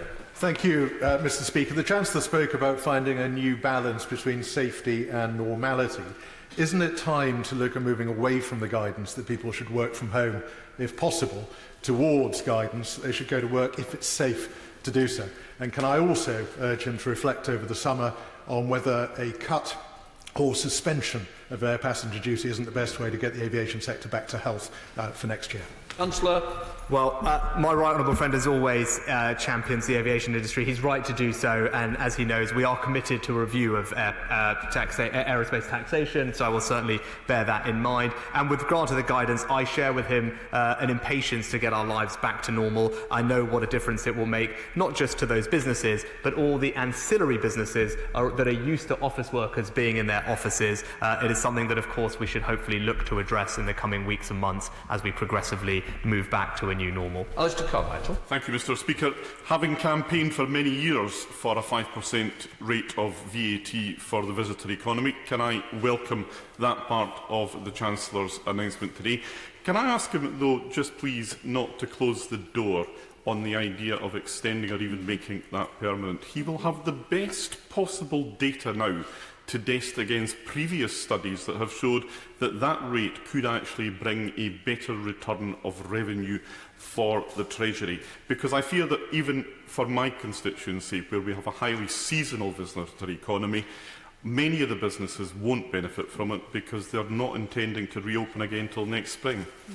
Councillor. Mr. Speaker, I know this will make a big difference. It is important, though, that it is time limited. That is in keeping in common with most other countries that have done something similar, have also run theirs through to the end of the year. I will happily bear all future tax suggestions in mind, but in the short term, I hope that his constituents and his businesses get the boost in confidence and demand that they will need. Anthony Brown. Thank you, Mr. Speaker. It's bold, it's imaginative, it's well targeted. I'd like to congratulate my right honourable friend the Chancellor on this package, which will do so much to promote jobs and growth across the country. I very much welcome the cut in VAT and in stamp duty. But most welcome of all is the Kickstarter scheme, which brings hope to young people in these difficult times. Unlike Labour's Future Jobs Fund, it's not just focused on the public sector. And does my right honourable friend agree with me that it will have most impact? It will have most impact if it's fully embraced by the private sector and that private businesses take advantage of the opportunity to take on young workers.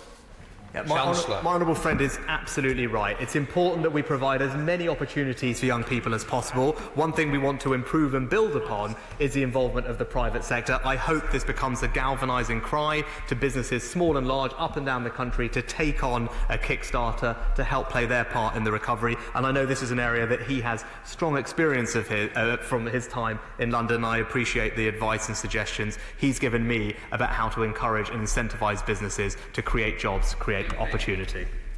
Thank you, Mr. Speaker. Can I take the opportunity to say thank you, Chancellor? I'm already receiving text messages from my constituents, from the business community and from ordinary men and women saying thank you to the Chancellor for some of the measures that have been announced today. So thank you, sir. This is a very important statement that you have made, and it will benefit many of my constituents.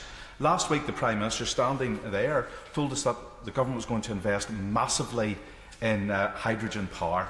You had me on tender hooks. I was waiting for the statement. I was waiting for you to tell me the new hydrogen strategy is about to be announced. It hasn't come, so you still have me on tender hooks. Will you now commit solidly on behalf of the government, on behalf of the Treasury, to unlock a strategy that will unlock 1.5 billion of investment money in the whole of the United Kingdom, invest billions of pounds into this new strategy, and will allow us to commit as a nation to this new, clean, green technology. And will the Chancellor meet with me and colleagues from across... Order.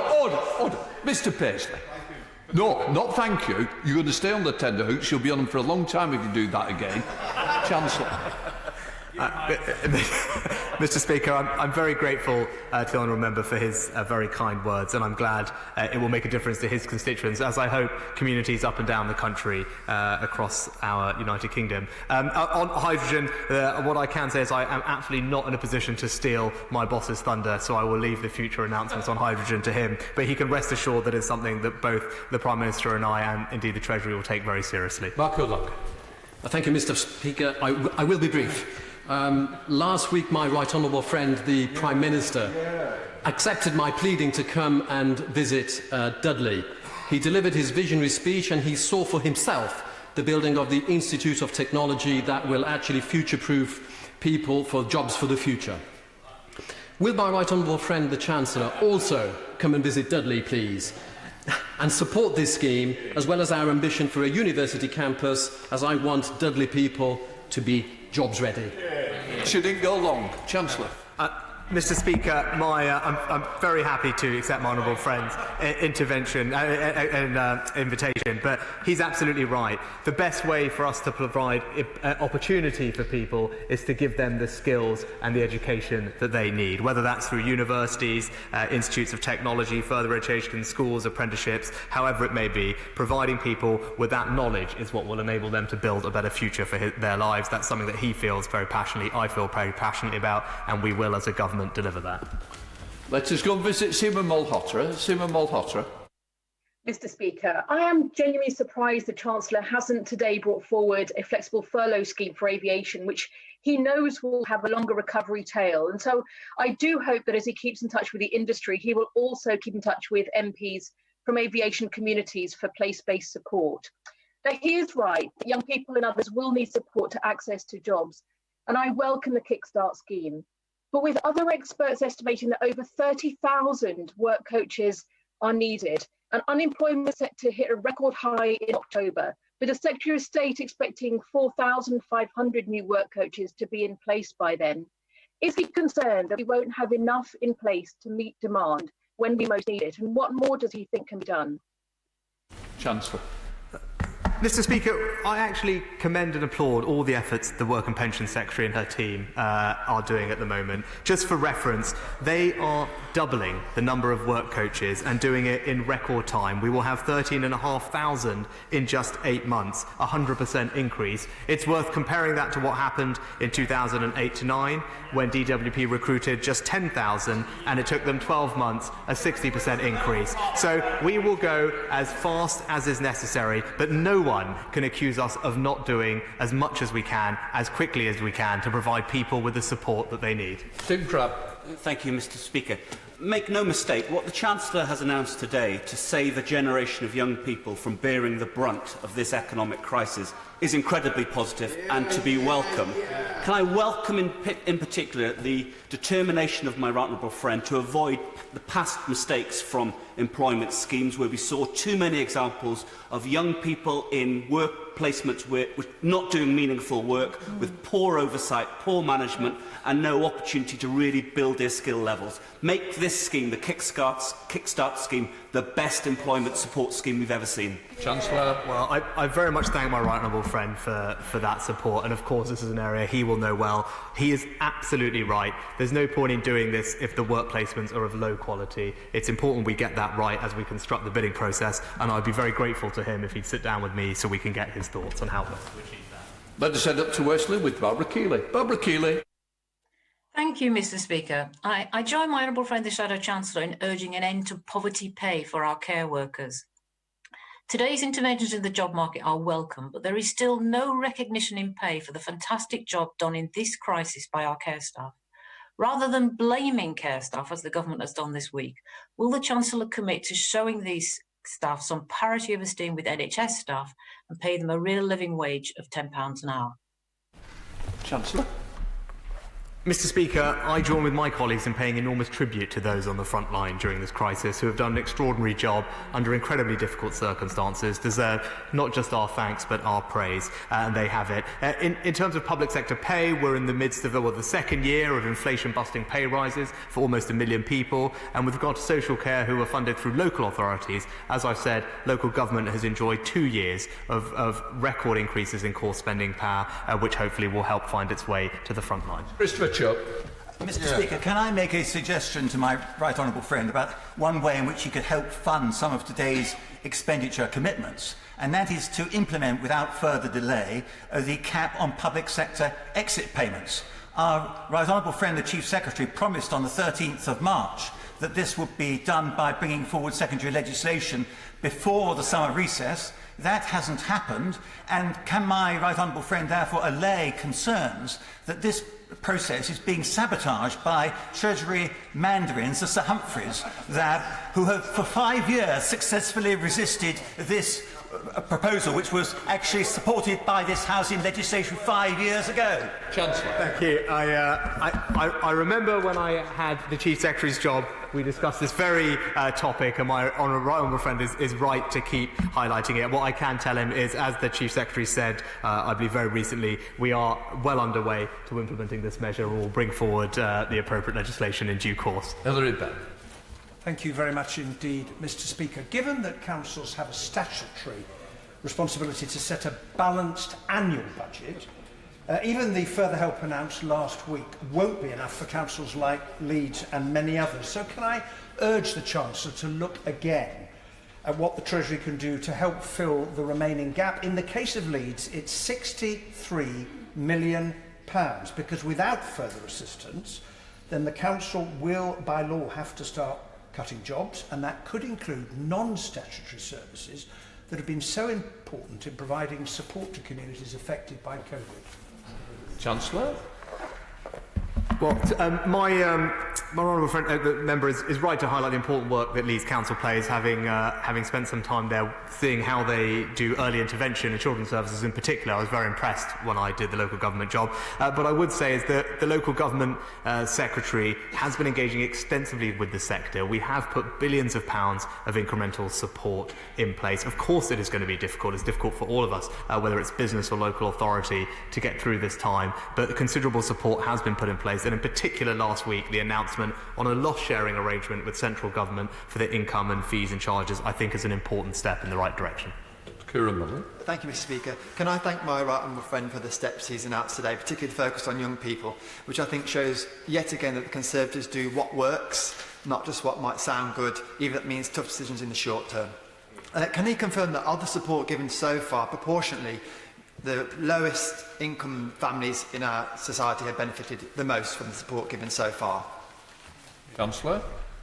Mr. Speaker, my honourable friend is absolutely right. The analysis published today shows that we've reduced the scale of losses for working households by up to 2/3 in general, but the support for the poorest households has been the highest, and he will find that in the distribution analysis published today. It demonstrates what we believe is important at a time like this, to protect the most vulnerable in our society. I know that's something he very deeply feels, and I share that feeling with him. Limbo.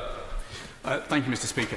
The country expects us to pull together now to get our country back on its feet. And in that spirit, let me welcome the investment the Chancellor has announced today for young people and for the hospitality trade. My observation, though, is that the money he's brought forward for capital is only about 5 to 6% of the budget that he's earmarked for the next 4 or 5 years.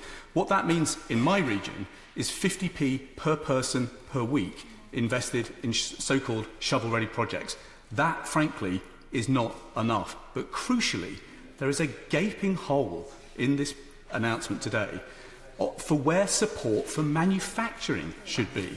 We have 330,000 people across the West Midlands on furlough in construction, manufacturing and the car business. The sharp ends to the furlough arrangements, I think, will put many people out of work, and there is no subsidy scheme for new cars in the way that they've announced in France and Germany. We want to be the capital of green manufacturing. What I fear from today is we're now looking at manufacturing meltdown. Chancellor. Mr. Speaker, when it comes to capital investment, it's important to put in context what our existing budgets were for this year. £88 billion is what I announced at the budget for this year. That represents a 20% increase on our capital investment plans the previous year, and represents, as a percentage of GDP, the highest amount that we've invested in capital in since the 70s. So the starting base level for our capital investment is already exceptionally high. We have brought £5 billion of additional projects forward into this year, but taken in the round, it will be the most we've ever spent on capital in real terms for a very, very long time. Trebedley.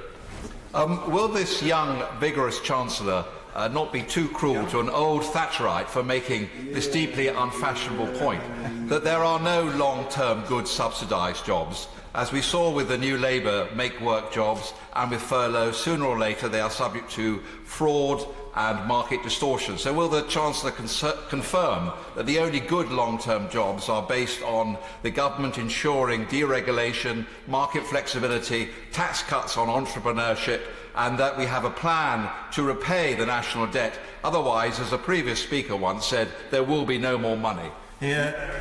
Chancellor. Mr. Speaker, I wholeheartedly agree with my right honourable friend. He's absolutely right. These interventions are specific for the moment that we face now. They provide support for young people at this moment of acute crisis. In the long term, it is only a dynamic market economy that can provide sustainable long-term employment for young people and beyond. And he is absolutely right. In the medium term, once we get through this crisis, we must return our public finances to a sustainable place.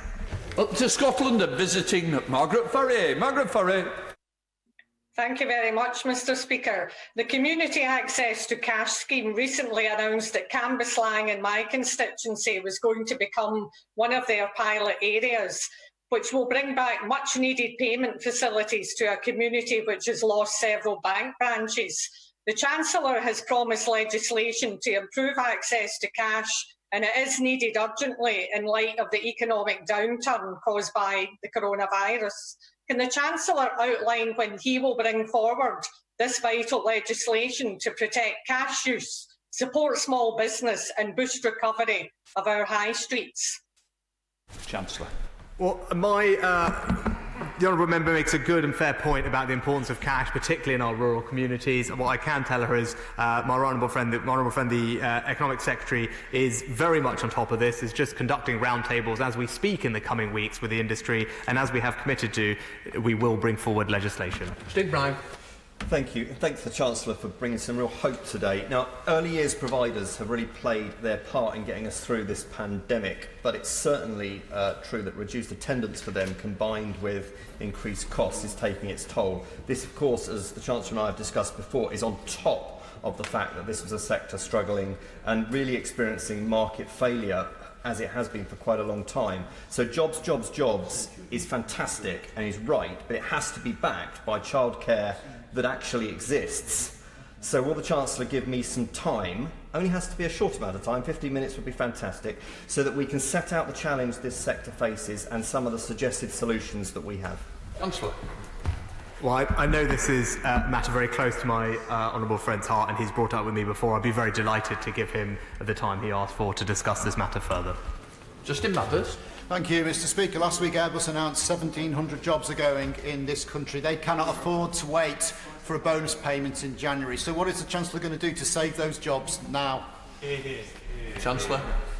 Mr. Speaker, I've been very clear. I cannot save every single job. It is a tragic fact of what we have done to our economy over the past few months means that there will be job losses. Unemployment will rise. It is something that we cannot avoid, but what we can do is put in place a range of interventions to provide new hope and new opportunity for those who lose their jobs, so they can find either the skills, the work placements or new jobs they need to provide a better future for themselves and their family, and that's what we will devote all our energies to in the coming weeks and months. Mary Robinson. Thank you, Mr. Speaker, and I'm very grateful to the Chancellor of this statement and the enormous package that has been of money that has been put into our constituencies in the economy. I'm keen to see even more money made available for us to spend on the things that really matter in the UK. And one of the ways that we can do that is to cut down on fraud and on corruption. As you know, as chair of the APPG for whistleblowing, I'm very keen that we should take this forward. Would you join me tomorrow for our webinar where we will be looking at ways ways that international governments are actually tackling this, bringing forward programmes so that we can actually deal with this problem of corruption and fraud. And also, can I thank him for everything that he's done on tackling furlough fraud, which has been a real issue within our economy. Mr. Speaker, I pay tribute to the work that my honourable friend does in this area. She's absolutely right that we must tackle corruption and fraud in procurement. It costs billions, if not tens of billions of pounds. That's money lost to the Exchequer that we can use to fund public services, and it also means that our local authorities in particular don't get the quality of services that they need to provide for their residents. She's absolutely right to focus on it. I very much look forward to hearing her what proposal she might have for us to take forward. I said to Belfast South and visit Claire Hannah. Claire Hannah. Thank you, Mr. Speaker, and thank you to the Chancellor for advancing some very important mechanisms, although I do share the concerns of others about those who have fallen through the cracks, like new freelancers and those in precarious contracts. But, Chancellor, given the need to protect confidence in spending and given the opportunity that historically low interest base rates hold, would the Chancellor consider speaking to the banks, particularly those in which the government have a majority stake, about offering temporary lower mortgage products? This could potentially save hundreds of pounds for the average household, and would he be open to meeting with me to discuss this idea? I tell the honourable member that my honourable friend, the Economic Secretary, is in close contact with the banking sector and has put in place and deserves enormous credit for the measures that he's put in place to provide forbearance to people during this difficult time. He's very happy to meet with the honourable member, but with particular to mortgage, he put in place a scheme that provided mortgage holidays to people, and I think about 1 in 6 mortgages were able to benefit from that. I know that's millions of people who will have welcomed that relief, and I pay tribute to him for the excellent work that he has done. To Vickers. Thank you, Mr. Speaker. When you're question 74, it's difficult to think of something that hasn't been mentioned. But it's a fair bet that up until now no one has quoted from the Grimsby Telegraph, which last week said, after the Prime Minister's speech, "Now put your money where your mouth is, Boris." And I think that the Chancellor has in fact delivered on that today. The article finished by saying, "Give us the opportunity and we'll show you what the country can be achieved." And I think the support given to businesses today will verify that. Could I also urge the Chancellor to consider yet again the Freeport issue for Immingham and Grimsby? The consultation ends next week. Please don't waste time mulling over the consultation responses. Deliver Freeport status for Immingham and Grimsby. Mr. Speaker, my honourable friend is right as always about the importance of private enterprise driving our growth forward. He's right to highlight a Freeport. I know what a difference it would make to his community. I remember when I met his local businesses, they were hungry to take up that opportunity to attract investment, to create new jobs, drive up productivity, and I look forward to working with him in the coming months on trying to bring that to reality.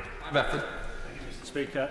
A 9-month cut to stamp duty is welcome, but without an injection of new houses, it risks forcing up prices, making it harder, not easier, for first-time buyers to buy homes.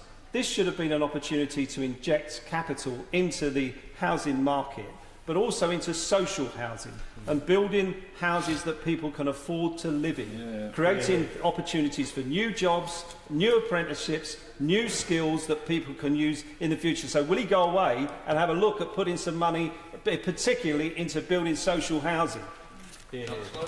Well, Mr. Speaker, the good news is we already have, and the Prime Minister announced it and I talked about it at budget. The Affordable Homes Programme increased from £9 billion to £12 billion over the next few years, a significant uplift in the amount of new housing delivery. I think 180,000 new homes from memory. And with regard to the benefits of stamp duty, the evidence we have, both from economists and HMRC, is that the majority of the benefit in the stamp duty cut last time around in 08-09 accrued to the buyers. Double. Thank you very much, Mr. Speaker. As the chairman of the All-Party Parliamentary Group for Hospitality and Tourism, can I warmly thank the Chancellor for his announcements today. Thank you for listening to the sector and for what you have delivered, which will undoubtedly save thousands of jobs and tens of thousands of jobs and thousands of businesses. The Chancellor has done his bit. Businesses across the country have done their bit in getting ready to make our bars, pubs, restaurants and hotels safe to welcome customers? Does he share my view that what we now need is for the British people to do their bit, to get out and spend money in our bars and restaurants? And would he join me in inviting everyone to come to Cornwall this summer? Thank you. There are fewer greater champions for the tourism and hospitality industry than my honourable friend, and I know he will be pleased about today's announcements, but he's absolutely right. Our local businesses in all our constituencies have worked unbelievably hard over the past few weeks to adapt how they do business, to invest in new things, to make their premises safe for us, and that is why today we introduce the Eat Out to Help Out discount. We can all play our part in supporting these businesses and protecting these jobs. Stephen Farr. Thank you, Mr. Speaker. As a former employment minister in Northern Ireland, I do welcome the Barna consequentials that allow us to shape our own local response around youth unemployment, apprenticeships and traineeships. But could I ask the Chancellor, what analysis has the Treasury done around where redundancies have been occurring and where they're likely to occur over the coming months? And surely that information should guide the use of that £9 billion for the furlough bonus to be more targeted around those sectors that are going to face longer problems but will have sustainable futures, such as aerospace and the creative industries. Mr. Speaker, we have published breakdowns of the furlough population by region, constituency and age to give a sense of the types of people who are affected. I know one thing that does come out of that is the importance in rural and coastal communities being particularly impacted by numbers of people on furlough. That is because they're disproportionately reliant on the hospitality and tourism sectors, which is why today's interventions are targeted and will make the biggest difference to the most number of people. Daniel Kowczynski. Thank you, Mr. Speaker. In addition to the misery that COVID has brought to our constituencies, there are over 46 constituencies like mine on the River Severn that also faced devastation from flooding earlier this year, a double whammy for our local businesses. The River Severn Partnership has been formed in conjunction with all the councils down the River Severn and the support of local MPs. I've been led to believe by the Environment Agency that an announcement is imminent on additional support for the River Severn Partnership in order to secure a more holistic solution to the management of this river. I very much hope the Chancellor will agree with me that when it comes to the recovery of our economy, making sure that our constituencies are not repeatedly flooded is a very important aspect of that economic recovery. My honourable friend is absolutely right. It's something the Committee for Climate Change also mentioned, and that is why in budget we doubled the amount of investment that we put into flood defences. It is the right thing to do. It will build resilience in our communities, protect our natural environment. I don't know the specifics of the timing of the announcement that he alludes to, but I'm happy to go away and take a look at it. I know how important it is to him and his constituents that we are able to protect them from the devastating flooding that we've seen in recent years. Let's head to Lewisham and visit Vicky Foxcroft. Thank you, Mr. Speaker. Disabled people and charities are concerned about the lack of support available to enable high-risk individuals to return to work safely when the shielding programme ends. Ministers have said they expect employers to do the right thing and ensure that workplaces are COVID secure. Where it's impossible for an employer to do this, individuals could be forced to put their health at risk just to make ends meet. Will the government consider extending the full job retention scheme for those who are not able to return to work safely? Chancellor? Well, Mr. Speaker, based on the medical advice, it has been determined that the shielding population can return to work safely after the end of the month. That's something that's already been clear and announced, and we have published extensive guidance and guidelines for workplaces to make them safe, so people can take comfort from that. If there are more things that we need to do, I'm sure the Honourable Lady will send them to the Business Secretary for the workplaces, or indeed me, and we'll happily take a look at them. Richard Drax. Thank you, Mr. Speaker. On behalf of the many businesses in South Dorset, can I thank my right honourable friend for the furlough scheme and welcome his statement today. Surely our aim is to help many in the struggling private sector, because as I'm sure my right honourable friend will agree, and the opposition need to be continually reminded, it is they that generate the jobs and prosperity that we need and the tax that pays for our public services. My honourable friend is absolutely right. It is, in the long term, the market economy that will provide the growth and prosperity we need. It will provide the jobs that we need. But it is important that we provide support to those businesses in the short term, given the disruption they've faced. And I know his local businesses and many others will welcome the jobs retention bonus to help reward and incentivise them to do the right thing, to stand by their workers at this time, bring them back, and look forward to a brighter future. Let's head to Ealing and drop in on James Murray. James Murray. Thank you, Mr. Speaker. On the 25th of June, a Treasury direction in relation to the coronavirus job retention scheme made clear that integral to the purpose of the scheme is that the grant is used by the employer to continue the employment of employees. Can the Chancellor therefore confirm that British Airways would be liable to pay back any taxpayers' money used to furlough staff who the company chose during that furlough period to put on notice of redundancy? Mr. Speaker, there are procedures in place for any employees to talk to HMRC if they believe they themselves have been the victim of fraud, or if the company they work for has not acted in a way keeping with the guidance. And I would urge any employees of any company, if they feel that that has happened, they should take up with the HMRC hotline. The details are online. John Penrose. Mr. Speaker, can I thank the Chancellor, firstly, for, as far as I can work out, subsidising me to go down the pub. Very, very welcome indeed. But also for the effect which his announcement about tourism VAT will have on hundreds of businesses and thousands of jobs in my constituency of Weston-super-Mare. Can I, though, suggest to him that over the medium term, the best guarantee of jobs and employment has to be to have competitive businesses? And can I therefore urge him to consider over the more medium term sharpening our competition laws and opening up our market economy to tougher competition as the best long-term guarantee of employment for everyone?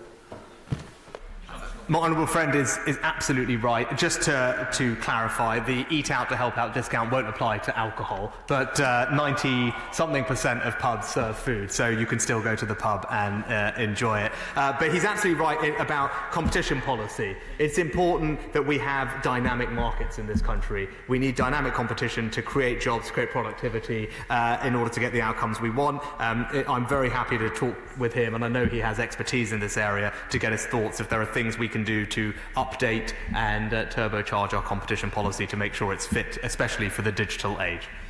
Let us go up and visit Drew Hendry. Drew Hendry. Thank you, Mr. Speaker. The Chancellor said at the beginning of his statement that no one will be left without hope. So what does he say to the hundreds of thousands of businesses and sole traders excluded from support during this pandemic crisis? Many of them in seasonal businesses facing effectively 3 winters of trading. They can't afford extra debt. So isn't it time now to convert some of the money put aside for loans to grants to support this sector? Mr. Speaker, the honourable member talks about seasonal businesses and whether they haven't had or have had support. He may have missed the fact that we have just cut VAT for those sectors by 20% to 5% for the next 6 months, and just provided an Eat Out to Help Out discount for the country to enjoy discounted meals to protect those businesses and protect the employment in them. I think that's probably the best thing we can do for seasonal businesses. Baker. Mr. Speaker, with his plan for jobs, my right honourable friend has, like Roosevelt, given a masterclass in economic interventionism, but it is quite expensive. Can he reassure me that he has got a contingency in case the Independent Bank of England needs to change its stance of monetary policy because inflation has begun to rise? Well, Mr. Speaker, as ever, my honourable friend is right to remind us about the importance of monetary economics, and he's also right to focus on the long-term sustainability of our public finances. Whilst in the short term, it is right to act in this way to prevent long-term damage and scarring to our economy that would create an ongoing larger structural deficit. Once we get through this crisis, we must retain and sustain public finances. We will return them to a position of sustainability over the medium term. I can assure him of that, but in the short term I'm confident that this is the right thing to do to protect the long-term health of our economy. 85 withdrawn. We go to James Daly. Thank you very much, Mr. Speaker. As the chair of the APPG for Youth Employment, can I warmly welcome the fantastic package of support for young people in our country announced by the Chancellor today. Bury College in my constituency has a proven record for delivering sector-based work academies with 600 young people currently in construction and engineering placements. Would the Chancellor meet with me and the fantastic Principal Charlie Dean to discuss how Bury College can expand the range and number of placements on offer for young people, transforming their opportunities in the jobs market? Well, I'm very excited to hear about what's going on at Bury College. My honourable friend is absolutely right about the importance of youth employment, an area that he knows very well. I think probably the Work and Pension Secretary would be delighted to sit down with him as we announce today our tripling of sector-based work academies and make sure that we can figure out how many of those can find their way to my honourable friend's constituency as possible. Kerry McCarthy. Thank you, Madam Deputy Speaker. My colleagues have also mentioned that there's a real lack of sector-specific support in this statement. Can I ask particularly about car manufacturing? France has now announced increases to EV subsidies, making them most generous in Europe, and a means-tested scrappage scheme. Germany has doubled its EV subsidies. What is the Chancellor going to do to get car manufacturing back on its feet, but also to help us meet our climate objective and the Committee on Climate Change recommendation that we bring forward the ban on new diesel and petrol vehicle sales till 2032? They recommend a zero-emission vehicle mandate. I hear nothing from the Chancellor as to what he is going to do to support manufacturing and support our climate objectives. Madam Deputy Speaker, at budget we announced about £1 billion of support for low-emission vehicles in various different ways, including a £400 million charging infrastructure fund to spread the development of charge points across this country. I think that underlies our commitment to ensure we transition properly to our net zero environment, starting with our transportation industry. James Sunderland. Madam Deputy Speaker, it strikes me that this is a perfect opportunity to review our investment and procurement strategies in a range of sectors. Does the Chancellor agree with me that we must stop spending so much taxpayers' money overseas, that it's time to build British, buy British and sell British?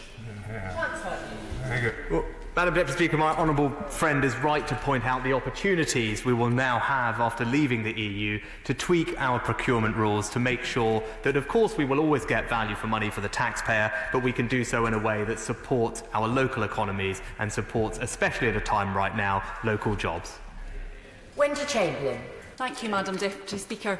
Although it has and still does exclude many people, it must be acknowledged that support delivered directly via the Treasury, such as the Job Retention Scheme, has been delivered quickly. This support is not allocated based on proportion of population or the cost of support or the level of productivity, but on the need of those who apply and qualify.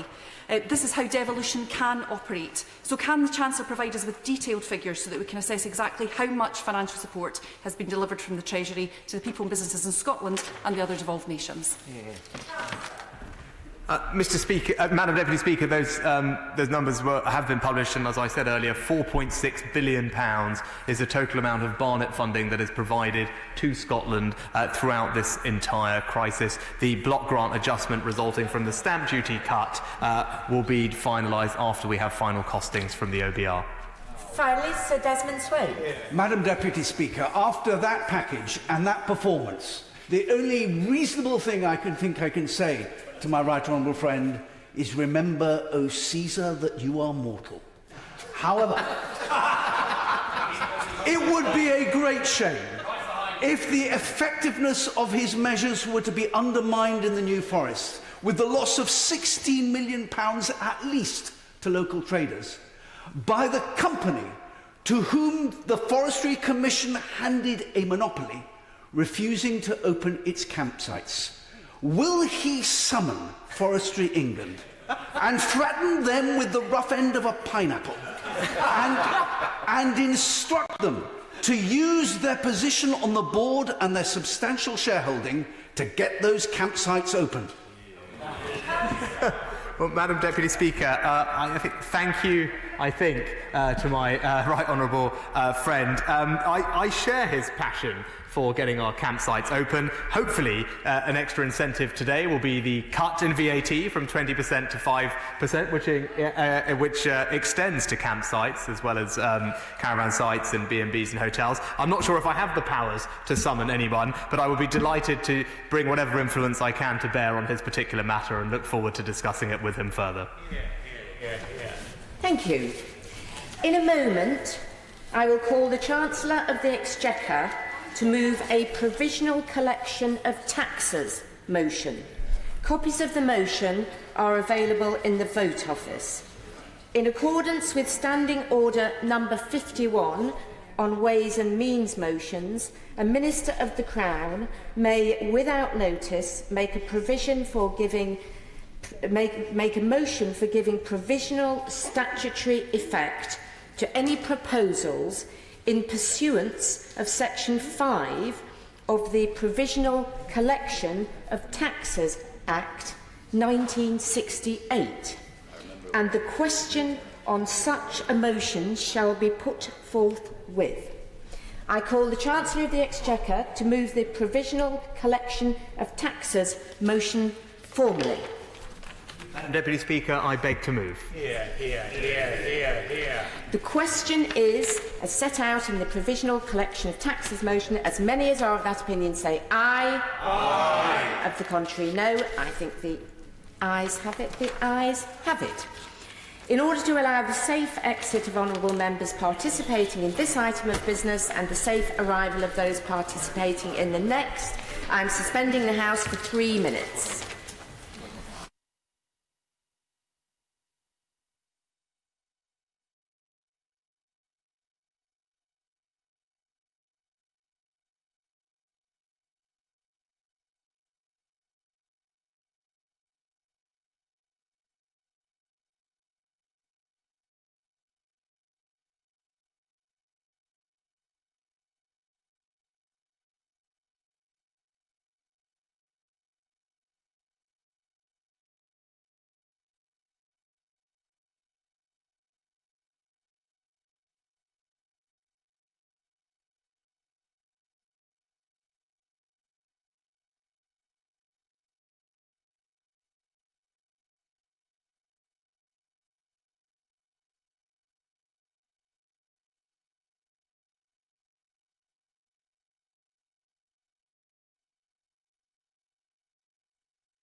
Order, order. We now come to the 10-minute rule motion on pregnancy and maternity redundancy protection. Mrs Maria Miller. Thank you, Madam Deputy Speaker, and I beg to move that leave be given to bring in a bill to prohibit redundancy during pregnancy and maternity leave and for 6 months after the end of the pregnancy or leave, except in specified circumstances and for connected purposes. Madam Deputy Speaker, we have record numbers of women in work. More women studying STEM subjects to the highest levels, more women being given the opportunity to take up roles in every sector of society. Women will have a central role in this country's recovery from COVID-19, but we have a clear opportunity for the government to level up, because despite the real legal protections set out by law by this place, designed to outlaw discrimination against pregnant women and new mums, the government's own data shows that more than 50,000 women a year feel they have no choice but